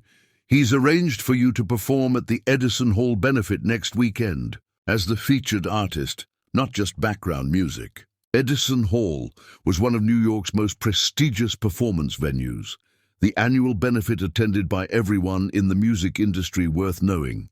A featured performance there could elevate her reputation from respected coach to recognized artist. In her own right, he had no right to arrange that without asking me, Brittany said, though her tone lacked conviction. "Maybe not," Zoe conceded. "But are you going to turn it down?" The question hung between them. Brittany closed her eyes. Considering the complexity of emotions Craig's actions had stirred within her, anger at his presumption, gratitude for the opportunity, and beneath it all, a deepening wonder at what his choices revealed about his feelings for her. "No," she admitted finally, "I'm not going to turn it down." "Good," Zoe replied, satisfaction evident in her voice, "because I already told them you'd do it. Rehearsal is Tuesday at 2. After ending the call, Brittany sat motionless, trying to make sense of the turmoil within her. Craig's gesture was grand, potentially career-changing for her. But more significant was what it revealed about him, that he was willing to step away from his empire, to make himself vulnerable, to experience even a fraction of her daily reality. No man had ever tried to understand her world so completely. The Edison Hall benefit arrived with the sudden inevitability of events set in motion by forces larger than oneself. Brittany stood backstage, fingers tracing the beaded bodice of her gown, a deep burgundy creation that Zoe had assured her made her look like a goddess walking among mortals. She hadn't spoken to Craig since the night of the gala. His only communication had been a simple text: "This opportunity is yours because of your talent, not because of me. I merely made the introduction. Shine as only you can." The message had brought unexpected tears to her eyes.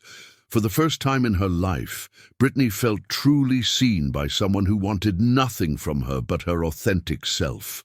5 minutes. "Ms. Renee," the stage manager called. Brittany nodded, her heart pounding with anticipation. She hadn't performed publicly since before her accident. Coaching had become her safety zone, her way of staying connected to music without risking herself. Tonight would change that. As she waited for her introduction, Brittany composed herself.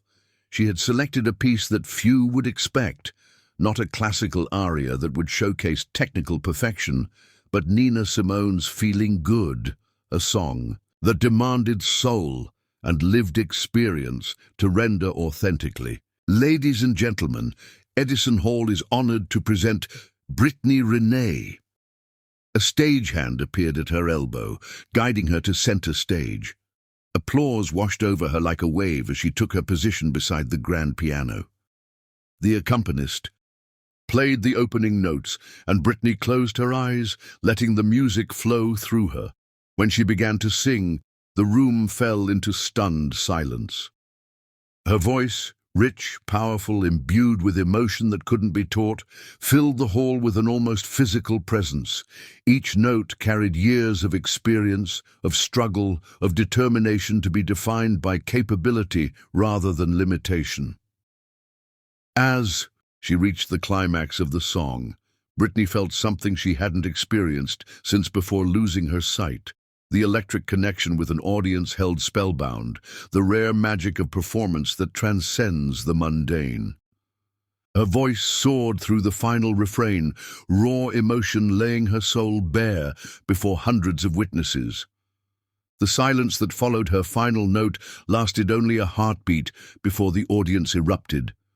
The applause was thunderous, punctuated by shouts and whistles that spoke of genuine emotional impact rather than polite appreciation. Brittany stood motionless, overwhelmed by the response and the catharsis of performance. The stagehand reappeared to guide her from the stage as the applause continued unabated. Backstage, she was immediately surrounded by well-wishers, industry executives, fellow musicians, wealthy patrons offering congratulations, and, more significantly, opportunities. Through it all, Brittany maintained her composure, graciously accepting praise while searching for the one voice she most wanted to hear. It came nearly an hour later, as the reception was winding down. She stood alone for a moment, having sent Zoe to retrieve her wrap, when she felt a presence behind her, sensed it before hearing or smelling him, as if her body had developed a sixth sense attuned specifically to his proximity. Brittany, her name in his voice still sent shivers across her skin. She turned slowly, composing her features into neutrality, despite the riot of emotions his presence evoked. "Craig," she acknowledged, "I'm told I have you to thank for tonight's opportunity." "You have your talent to thank," he corrected softly. "I merely opened a door. You walked through it on your own power." The humility in his tone was new, a subtle shift from the confident CEO she'd first met. Brittany tilted her head, curiosity overcoming her resolve to maintain emotional distance. "Why did you do it?" she asked directly. "The benefit performance, the training at the institute, all of it." She heard him step closer, not touching her, but near enough that she could feel the heat radiating from his body, smell the sandalwood scent that had become synonymous with comfort in her mind. "Because I needed to understand," he answered simply, "not just intellectually, but experientially. What your world is like, what you navigate daily, the thousand small indignities and assumptions you face." Brittany's breath caught at the raw honesty in his voice. "And what did you learn, Craig Coleman? That I've been blind in ways that have nothing to do with sight." His voice dropped lower, intimate despite their public surroundings. "That true vision isn't about seeing with your eyes, but with your soul." The words might have sounded practice coming from anyone else. From Craig, rational, pragmatic Craig, they carried the weight of hard-won understanding. "May I?" he asked suddenly, his hand hovering near hers without touching. At her nod, he took her hands in his, then guided them to his face. The gesture stunned her. He was inviting her to see him as she did best, through touch.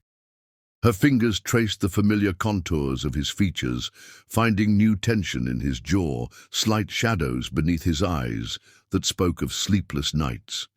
And something else, moisture on his cheeks. Tears. "Craig," she whispered, shocked by this. Vulnerability from a man who controlled boardrooms and commanded billions. "These 2 weeks," he began, his voice unsteady beneath her fingertips, trying to navigate even the simplest tasks without sight. "It wasn't just about understanding your challenges. It was about understanding my own blindness, how I've moved through the world taking so much for granted, seeing without perceiving, looking without understanding."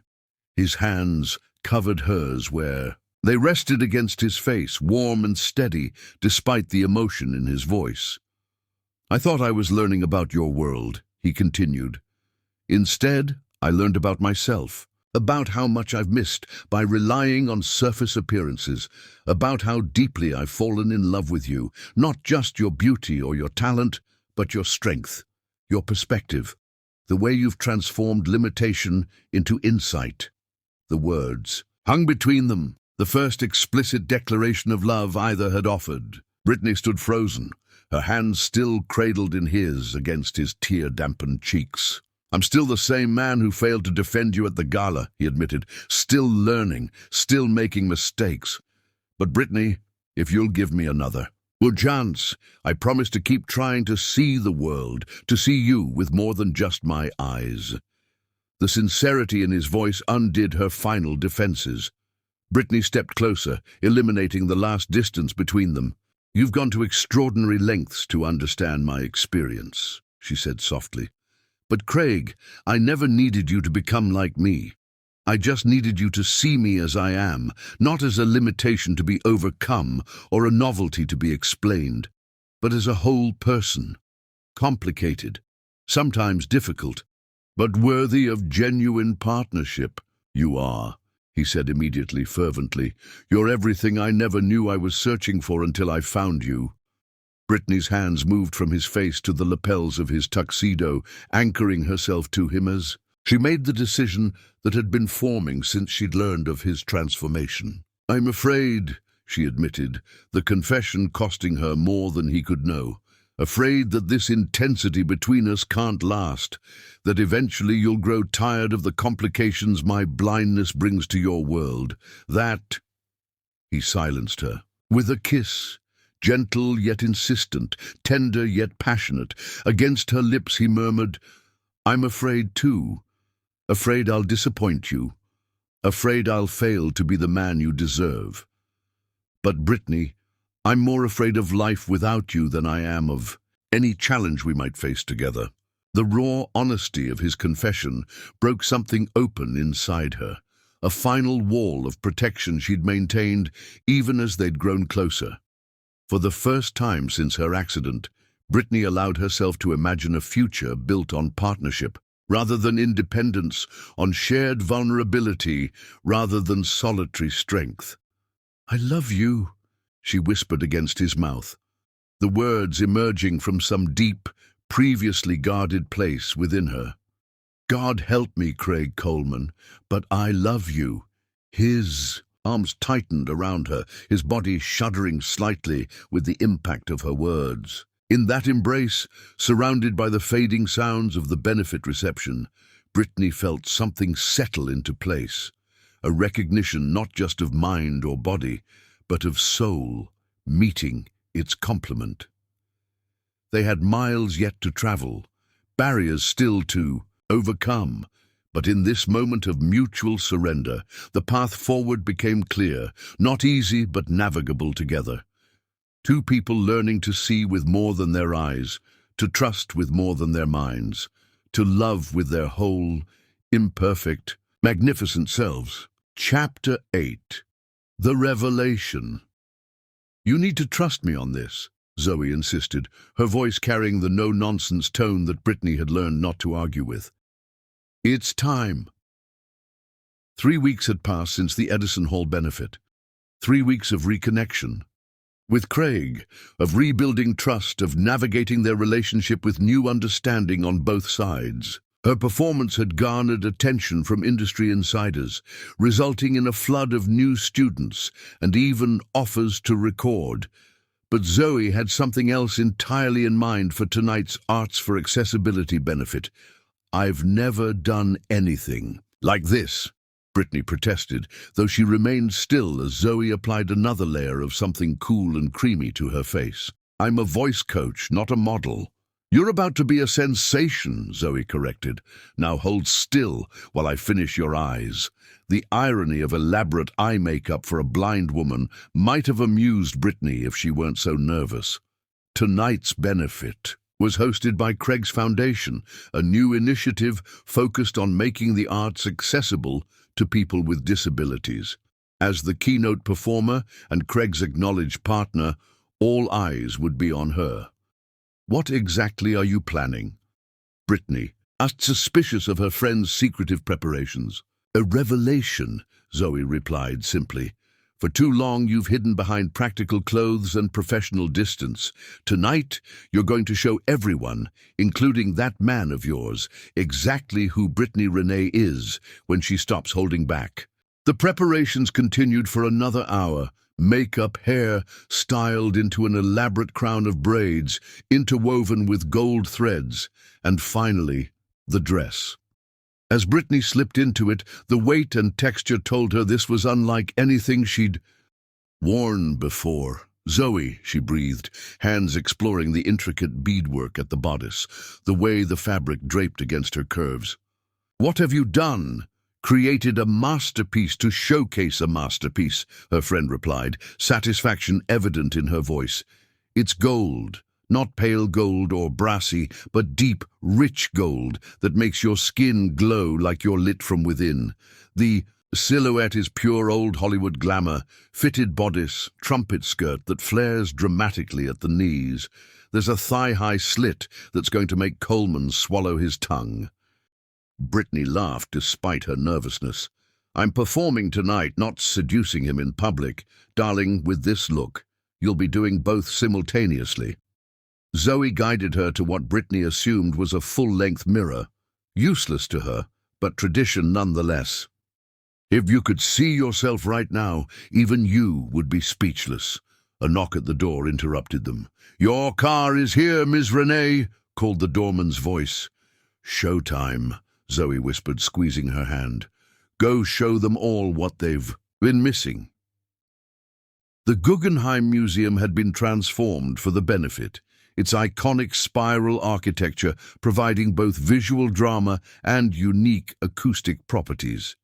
Craig stood near the entrance, checking his watch for the third time in 10 minutes. Brittany had insisted on arriving separately, something about Zoe's mysterious preparations requiring privacy. As CEO of Coleman Enterprises, he had hosted countless galas and benefits over the years, but tonight felt different, more personal, more meaningful.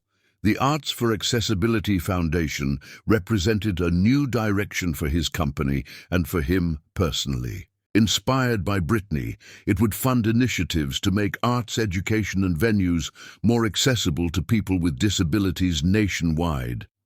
"Craig, magnificent event," called Richard Pearson, approaching with a champagne flute in hand.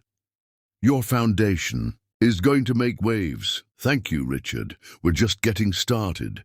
Craig shook the older man's hand, his attention still divided as he watched the entrance. "Your young lady's performance at Edison Hall is still being discussed in certain circles," Richard continued.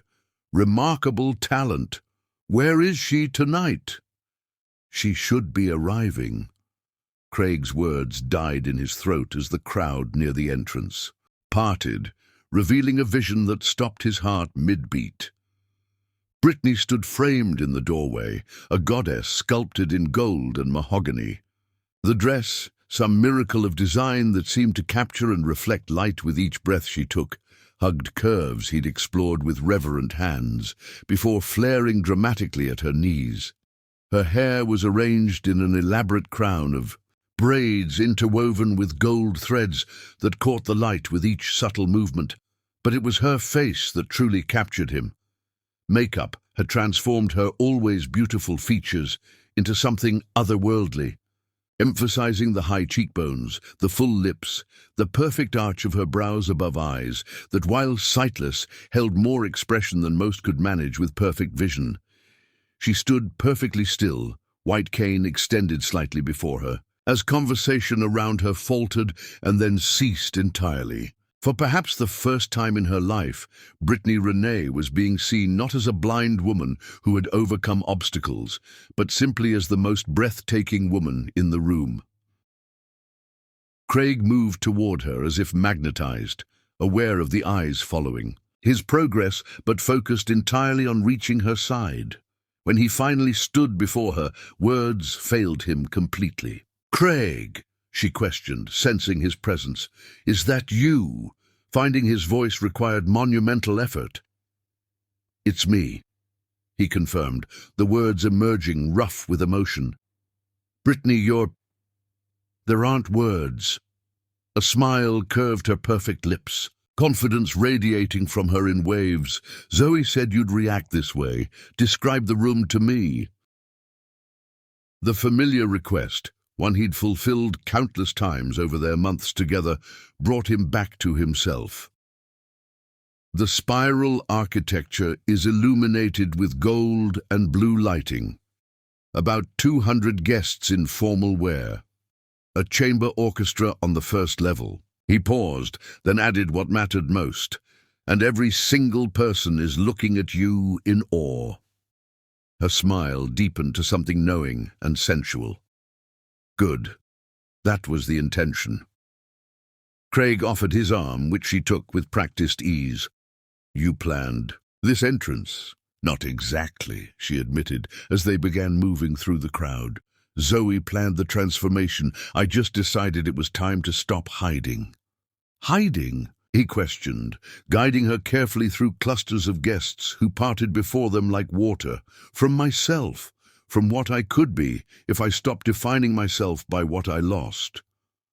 Her free hand moved to touch her gold dress, appreciation evident in her expression.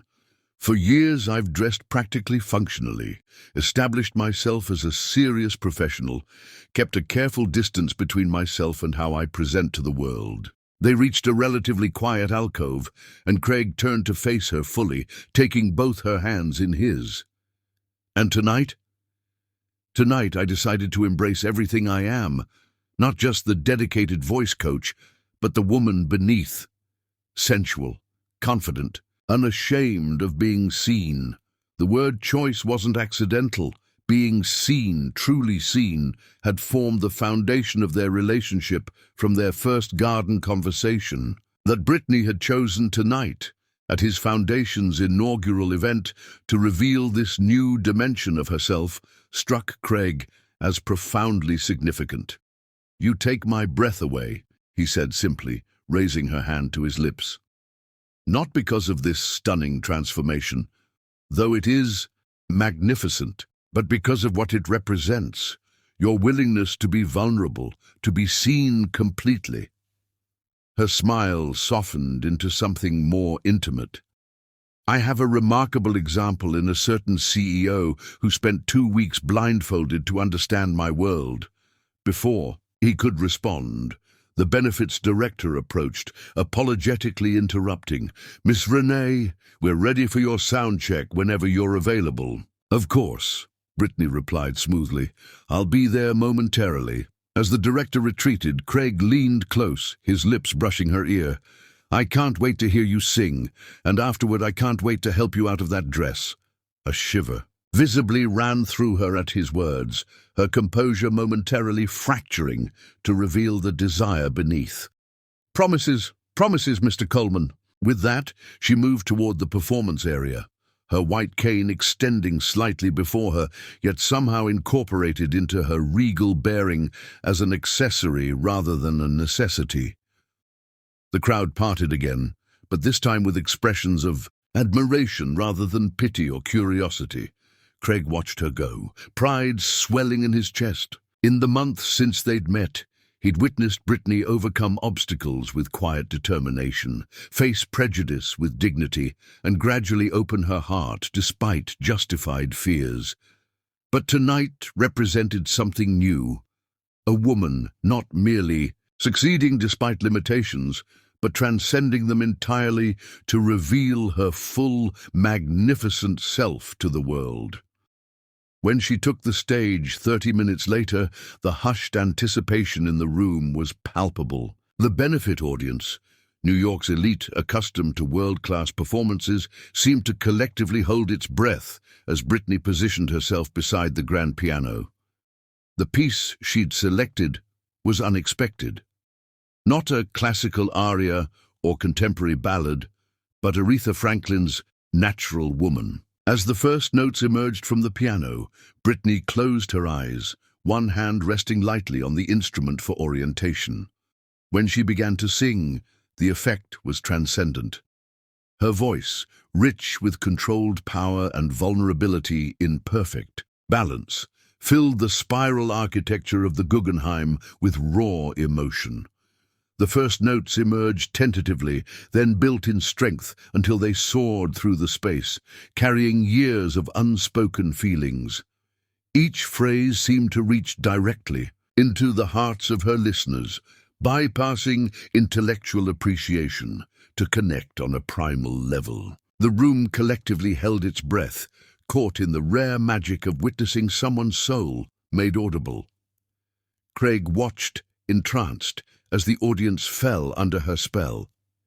These were people who routinely attended the Metropolitan Opera, who had heard the world's finest vocalists, yet they stood spellbound by the woman in gold, whose voice laid bare the universal experience of love, of transformation, of becoming one's truest self. As she reached the climax of the song, Britney's hands lifted slightly, her body swaying with the music in a display of freedom he'd never witnessed from her before. The final notes soared through the space, lingering in the air even after she had finished singing. For one heartbeat, silence held the room captive. Then the applause erupted, not the polite appreciation of benefit galas, but genuine, spontaneous acclaim. People rose to their feet, some wiping away tears, others calling out praise. Through it all, Britney stood center stage, radiant in her moment of triumph. Craig made his way toward her as she exited the stage, reaching her just as she was surrounded by admirers. He stood back, allowing her this moment, watching as record. Executives, Broadway producers, and fellow musicians clamored for her attention. Each interaction demonstrated her grace, her intelligence, her ability to connect. Qualities he had recognized from their first meeting, but that others were only now discovering. Eventually, the crowd around her thinned as guests moved toward the dinner portion of the evening. Craig approached, touching her elbow lightly to signal his presence. That, he said simply, was extraordinary. Britney turned toward him, her face flushed with the aftermath of performance and praise. It felt extraordinary, like finally showing the world who I really am. And who is that?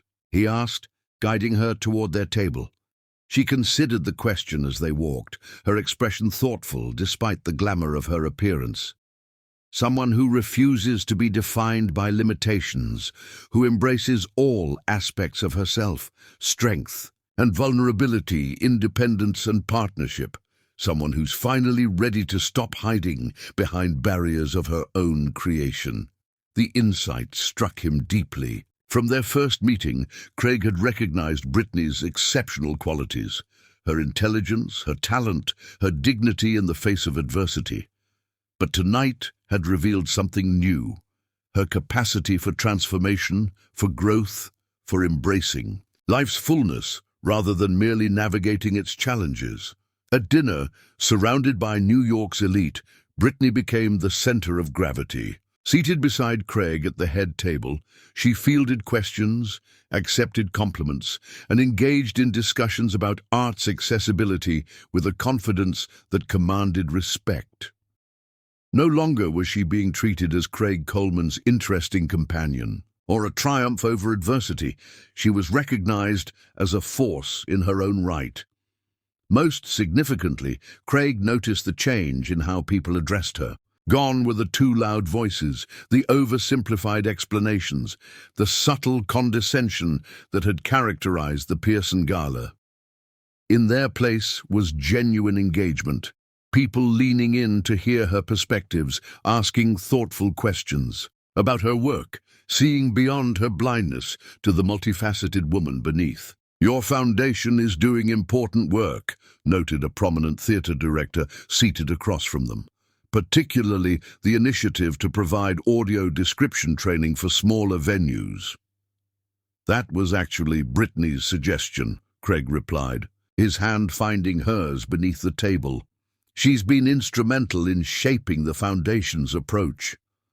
Brittany's fingers tightened around his, acknowledging the recognition without interrupting the conversation's flow. This too represented growth, her willingness to share credit, to be acknowledged as his partner professionally as well as personally. As the evening progressed, Craig found himself increasingly drawn to the private moment they would share after. The public celebration ended. The woman beside him, radiant in gold, commanding attention with her presence as much as her beauty, had transformed before his eyes from someone he admired to someone essential to his existence. When at last the benefit concluded, Craig guided Brittany through farewells and final congratulations before escorting her to his waiting car. Once inside the private sanctuary of the back seat, he finally allowed himself to express what had been building within him all evening. "I am," he began, his voice rough with emotion, "completely, utterly, irrevocably in love with you." Brittany turned toward him, her expression softening from public composure to private vulnerability. "Because of tonight? Because of this?" She gestured to her transformed appearance. "Because of who you are," he corrected gently. "Tonight was simply the most recent revelation of the woman I've been falling in love with since the moment we met. Brilliant, resilient, passionate, uncompromising in your determination to be seen for exactly who you are." He took her hands in his, the intimacy of the gesture heightened by the privacy of the car's interior. "I love every version of you, Brittany, the professional voice coach, the woman who stood her ground at her cousin's wedding, the passionate lover who's memorized my body with her hands." His voice dropped lower, more intimate, "and yes, tonight's revelation, the goddess in gold who commanded an entire room without seeing a single face in it." Tears gathered in her eyes, making the elaborate makeup glisten in the passing streetlights. "I've spent so long defining myself by what I lost," she whispered, "by what makes me different. Tonight was about remembering everything I still am, everything I can still become." "And what do you want to become?" he asked, brushing a tear from her cheek with gentle fingers. Her answer came without hesitation, startling in its simplicity and its implication. "Yours, completely." The word hung between them, weighted with meaning beyond the physical. Craig felt something shift within his chest, a final barrier dissolving, a recognition so profound it momentarily robbed him of speech. When he could finally respond, his voice emerged barely above a whisper. "You already are, as I am yours." The car slowed as it approached his penthouse, but neither moved to exit immediately. In the quiet sanctuary they'd created, surrounded by the sleeping city, Craig and Brittany held each other's hands as something immutable settled between them. A connection transcending physical attraction or intellectual compatibility, or even a shared experience. "Take me upstairs," Brittany said finally, her voice low and certain. "I want to feel you, all of you." The words held more than physical desire. They contained her willingness to be completely vulnerable, to trust him with not just her body but her heart. Craig helped her from the car, maintaining contact as they moved through the lobby to his private elevator. As the doors closed behind them, enclosing them in privacy, he finally allowed himself to embrace her fully, his hands tangling in her elaborately styled hair, his mouth finding hers with hunger that had been building all evening. Brittany responded with equal passion, her body arching against his, her hands grasping the lapels of his tuxedo to pull him closer. "I've been wanting to do this since you walked into the benefit," he murmured against her neck, trailing kisses along the sensitive skin just below her ear. "I knew you would," she confessed, her breath catching as his lips found a particularly sensitive spot. "I wore this dress for you, for this moment." The elevator doors opened directly into his penthouse, but they barely made it past the entryway before need overwhelmed restraint. Months of growing connection, weeks of deepening intimacy, and tonight's revelation of Brittany's complete self culminated in this moment of absolute surrender. Craig lifted her into his arms, her gold dress shimmering in the dimly lit apartment as he carried her toward his bedroom. Tonight would change everything, not because of public acclaim or professional opportunity, but because both had finally allowed themselves to be fully seen, fully known, fully loved by the other. In darkness, they were equals, two souls recognizing in each other the missing piece they hadn't known they sought until finding it in the most unexpected place, a garden conversation at a wedding neither had wanted to attend. Chapter 9. Hearts Unveiled. The summer sun streamed through the windows of Brittany's Brooklyn apartment, wrapping the space in golden warmth. 2 months had passed since the Arts for Accessibility benefit, 2 months of profound transformation.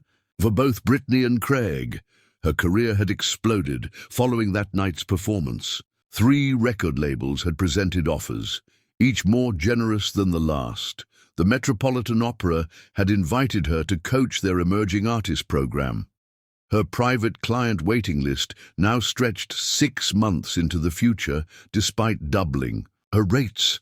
More importantly, she'd begun performing again, small, intimate venues where her voice could fill the space without amplification, reconnecting her to the joy of music that her accident had temporarily severed.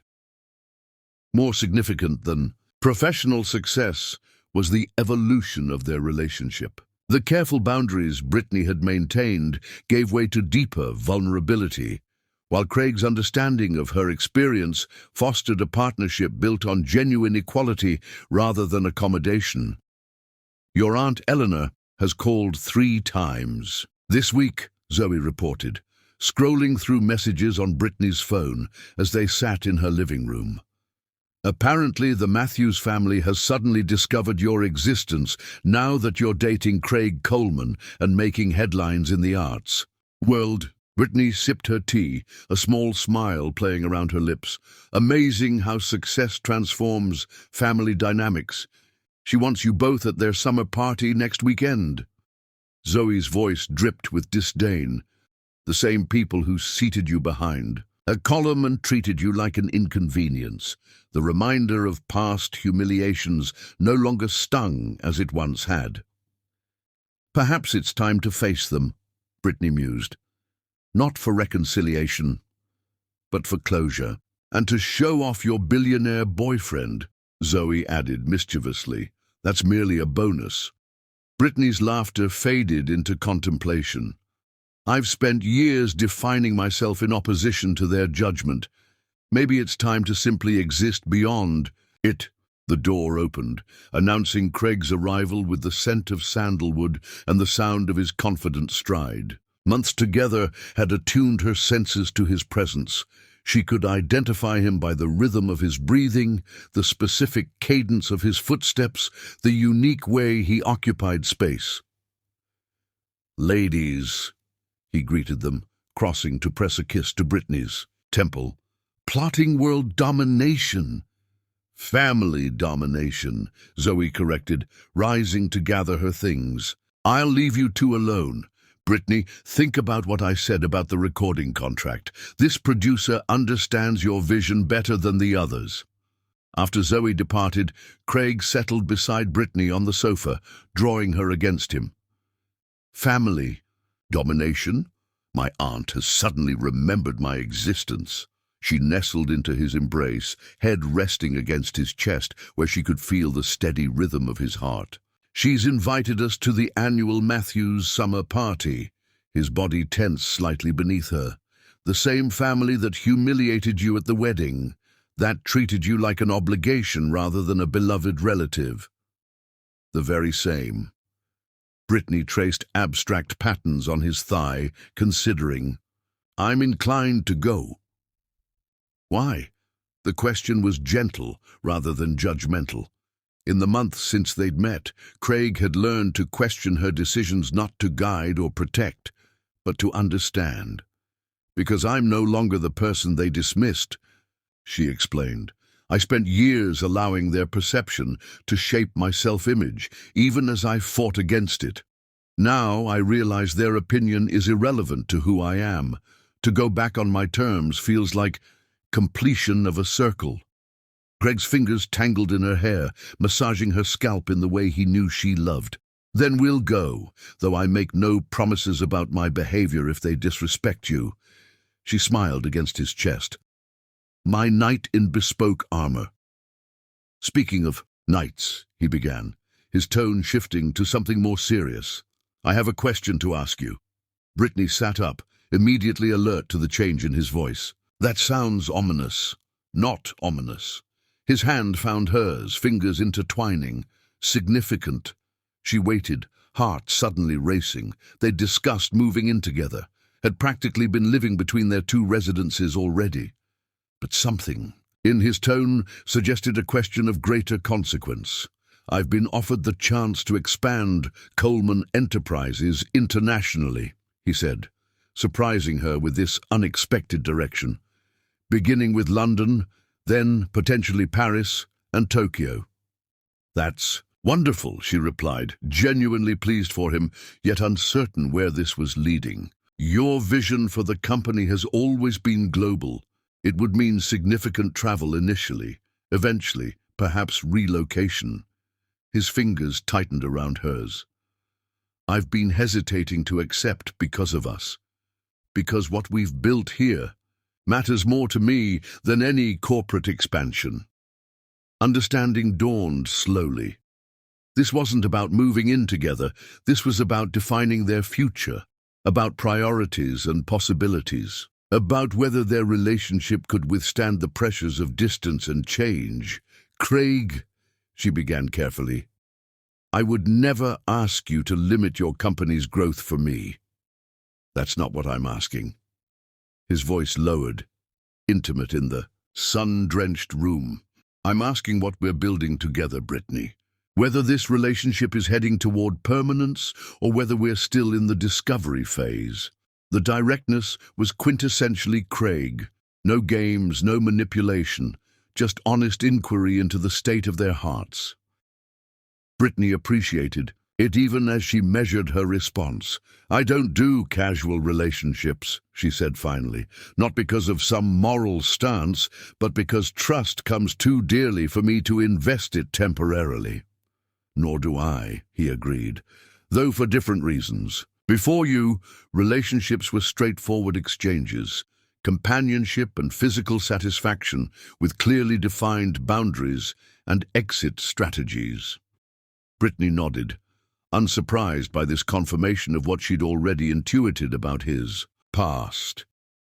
And now I've discovered what it means to be genuinely known by another person, to be challenged, supported, transformed by their presence in my life. His free hand cupped her cheek, thumb tracing her cheekbone with reverent gentleness. I don't want an exit strategy with you, Brittany. I want permanence. The word hung between them, weighted with implication. Brittany covered his hand with her own, turning to press a kiss against his palm. Then take the international expansion, she said softly.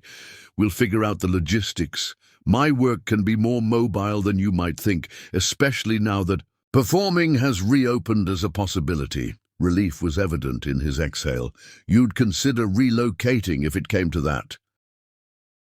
I'd consider building a life with you, wherever that life might unfold, she clarified, though I'd miss Zoe terribly and my favorite Ethiopian restaurant. His laugh vibrated through her, warm and genuine. I'd fly them both over regularly. Now, you're just showing off your billions, she teased, before growing serious again. We'd need to discuss logistics carefully. New environments present unique challenges for me.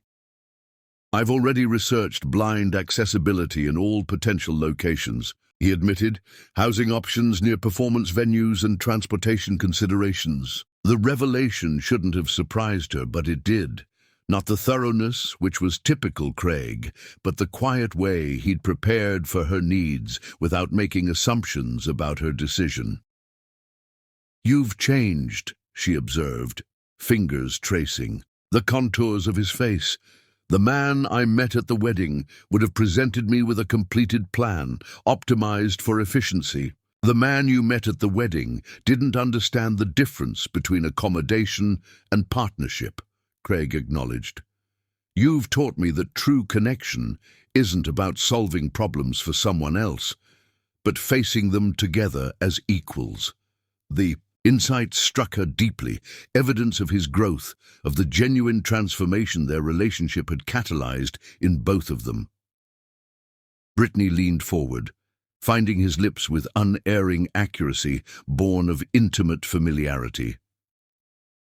The kiss began gently, but quickly deepened as months of passion and growing commitment fueled their connection. Craig pulled her onto his lap, her thighs straddling his as his hands spanned her waist. The conversation about futures and possibilities faded temporarily beneath the more immediate desire to reaffirm their connection physically. I love you, she whispered against his mouth, the words still new enough to carry profound weight. Not despite your ambitious plans or corporate empire, but including them. All of you. His grip tightened, pulling her more firmly against him as the evidence of his desire pressed against her. And I love all of you, he returned, voice roughened with emotion and need.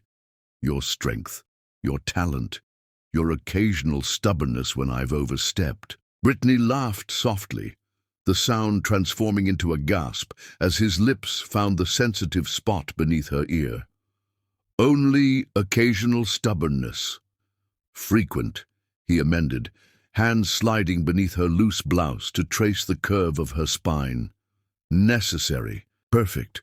What followed transcended mere physical satisfaction. It was communion, celebration, affirmation of all they'd built and all that lay before them. In the warm afternoon light of her Brooklyn apartment, they mapped each other's bodies with the devotion of explorers documenting beloved territory, each touch both familiar and newly wondrous. Afterward, nestled against him in the tangled sheets, they'd somehow managed to reach. Brittany traced lazy patterns across his chest.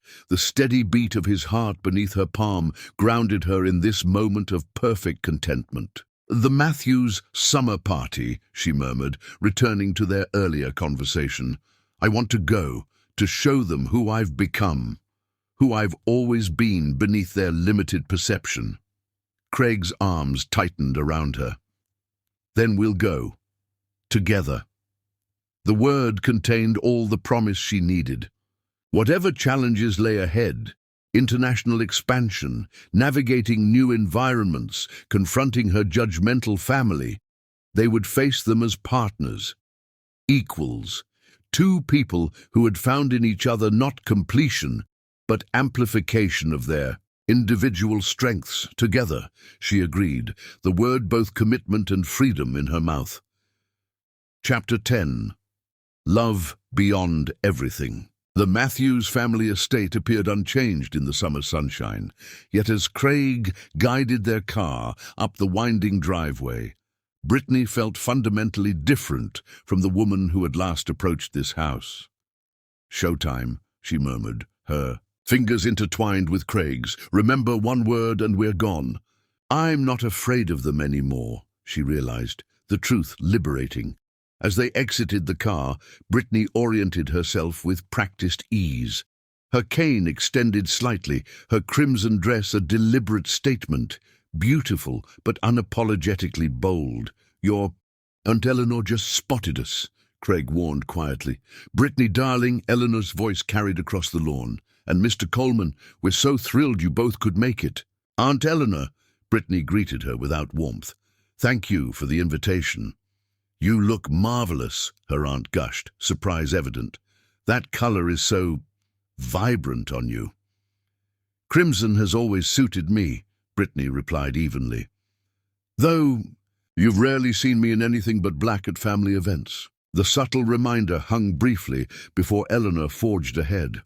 "Well, everyone is simply dying to see you both. Your performance at the Guggenheim has been the talk of our circle for weeks. Such talent, and we never knew." Craig's hand tightened. Slightly at her back, Brittany pressed against his palm. "She could handle this battlefield. I've been performing and coaching for years," she said pleasantly, "sending announcements to family for every milestone. But I understand how easy it is to overlook correspondence that doesn't align with expectations." For the next hour, relatives who had once avoided Brittany now clamored for attention. Former playmates who had forgotten to include her praised her accomplishments with revisionist memories. Through it all, Brittany maintained gracious composure, neither confronting their hypocrisy nor accepting its premise. The confrontation came unexpectedly from Uncle Richard, bourbon in hand and inhibitions loosened by its consumption. "Must say, Coleman," he announced, "never expected to see someone of your caliber with our Brittany. Charitable of you, taking on her unique situation." The terrace fell silent. Brittany felt Craig tense beside her. "My situation?" she inquired, her voice carrying a deadly calm. "Please elaborate, Uncle Richard. I'm genuinely curious which situation you mean. My career as one of New York's most sought-after vocal coaches? My recording contract? My foundation? Or perhaps you're referring to my blindness, the thing you've always seen first, last, and exclusively when looking at me?" Richard's discomfort was evident in his blustering response. Now, you know what I mean. The challenges. Good of Coleman to look past all that." "Uncle Richard," Brittany continued, "your assumption that my relationship with Craig represents charity rather than choice reveals far more about your limitations than mine." A soft murmur rippled through the gathered family. Brittany stood perfectly straight, her expression composed, despite the anger beneath her calm exterior. "For too long, I allowed this family's perception to influence how I saw myself. That ends today." She turned slightly toward Craig, whose body vibrated with barely contained fury. "As for Craig, looking past my blindness, he has never seen it as something to overcome. Instead, he recognized it as one facet of a complete, complex woman worthy of partnership."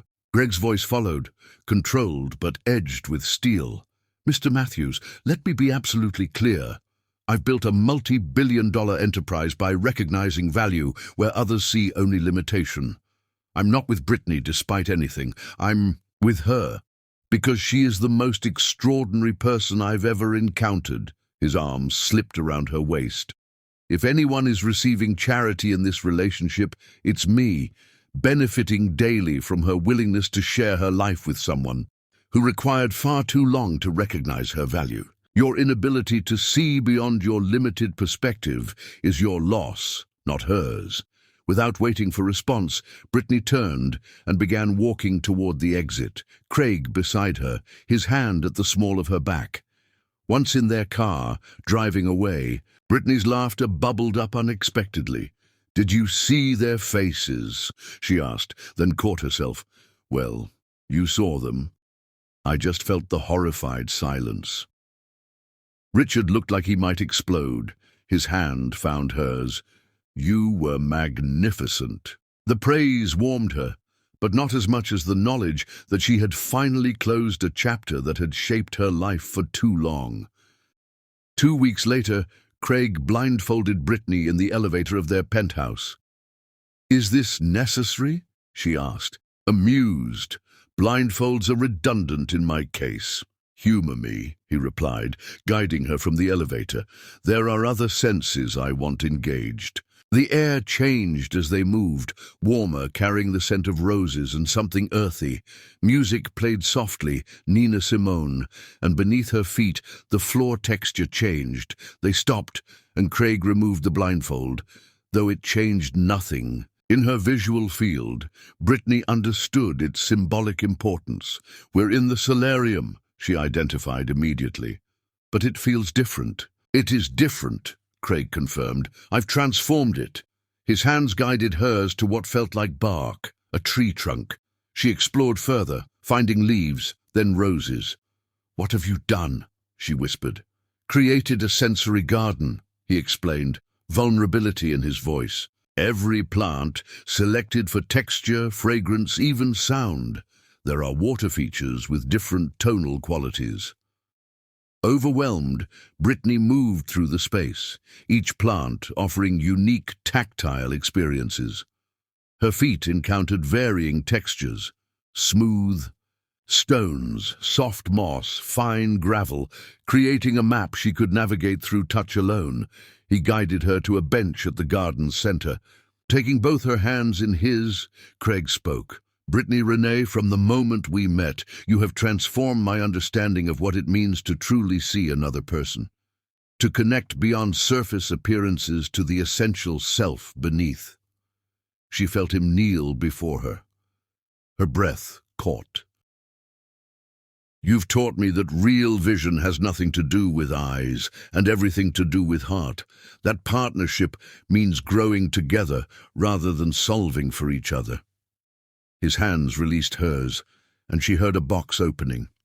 His fingers returned, guiding hers to a ring, intricate in design, with stones set in a pattern her fingertips could read. "Braille," he confirmed. "The setting spells beyond sight, in tactile form that only you can read directly. My promise that what we share transcends the visible." Tears gathered in Brittany's eyes as the magnitude of his gesture washed over her. "Brittany Renee, will you marry me? Build a life with me that defies expectation and limitation." For once, she found words inadequate. Instead, she reached for him, hands finding his face with unerring accuracy, tracing the moisture on his cheeks. "Yes," she whispered finally. "Yes to marriage, yes to partnership, yes to loving each other completely." His arms encircled her waist, pulling her into his embrace. Their kiss tasted of salt and joy, of promises kept and futures unfolding. "I never imagined this," she confessed. "After losing my sight, I constructed a life built around independence, around needing no one. And now I understand that true strength isn't found in isolation, but in connection, in choosing to be vulnerable with someone worthy of that trust." As evening deepened around them, wrapped in the sensory garden that symbolized their unique bond, they remained entwined, planning, dreaming, confirming the partnership that had begun 8 months earlier, with a champagne disaster and a garden conversation. Their love had unfolded not despite their differences, but through navigating them. They had taught each other new ways of seeing, him learning to perceive beyond visual input, her learning to recognize worth beyond independence. Together, they discovered the most profound truth. Love, in its purest form, transcends every limitation, every boundary of experience or perception. When soul recognizes soul, the particulars of how one navigates the world become not barriers, but simply aspects of a beautiful whole.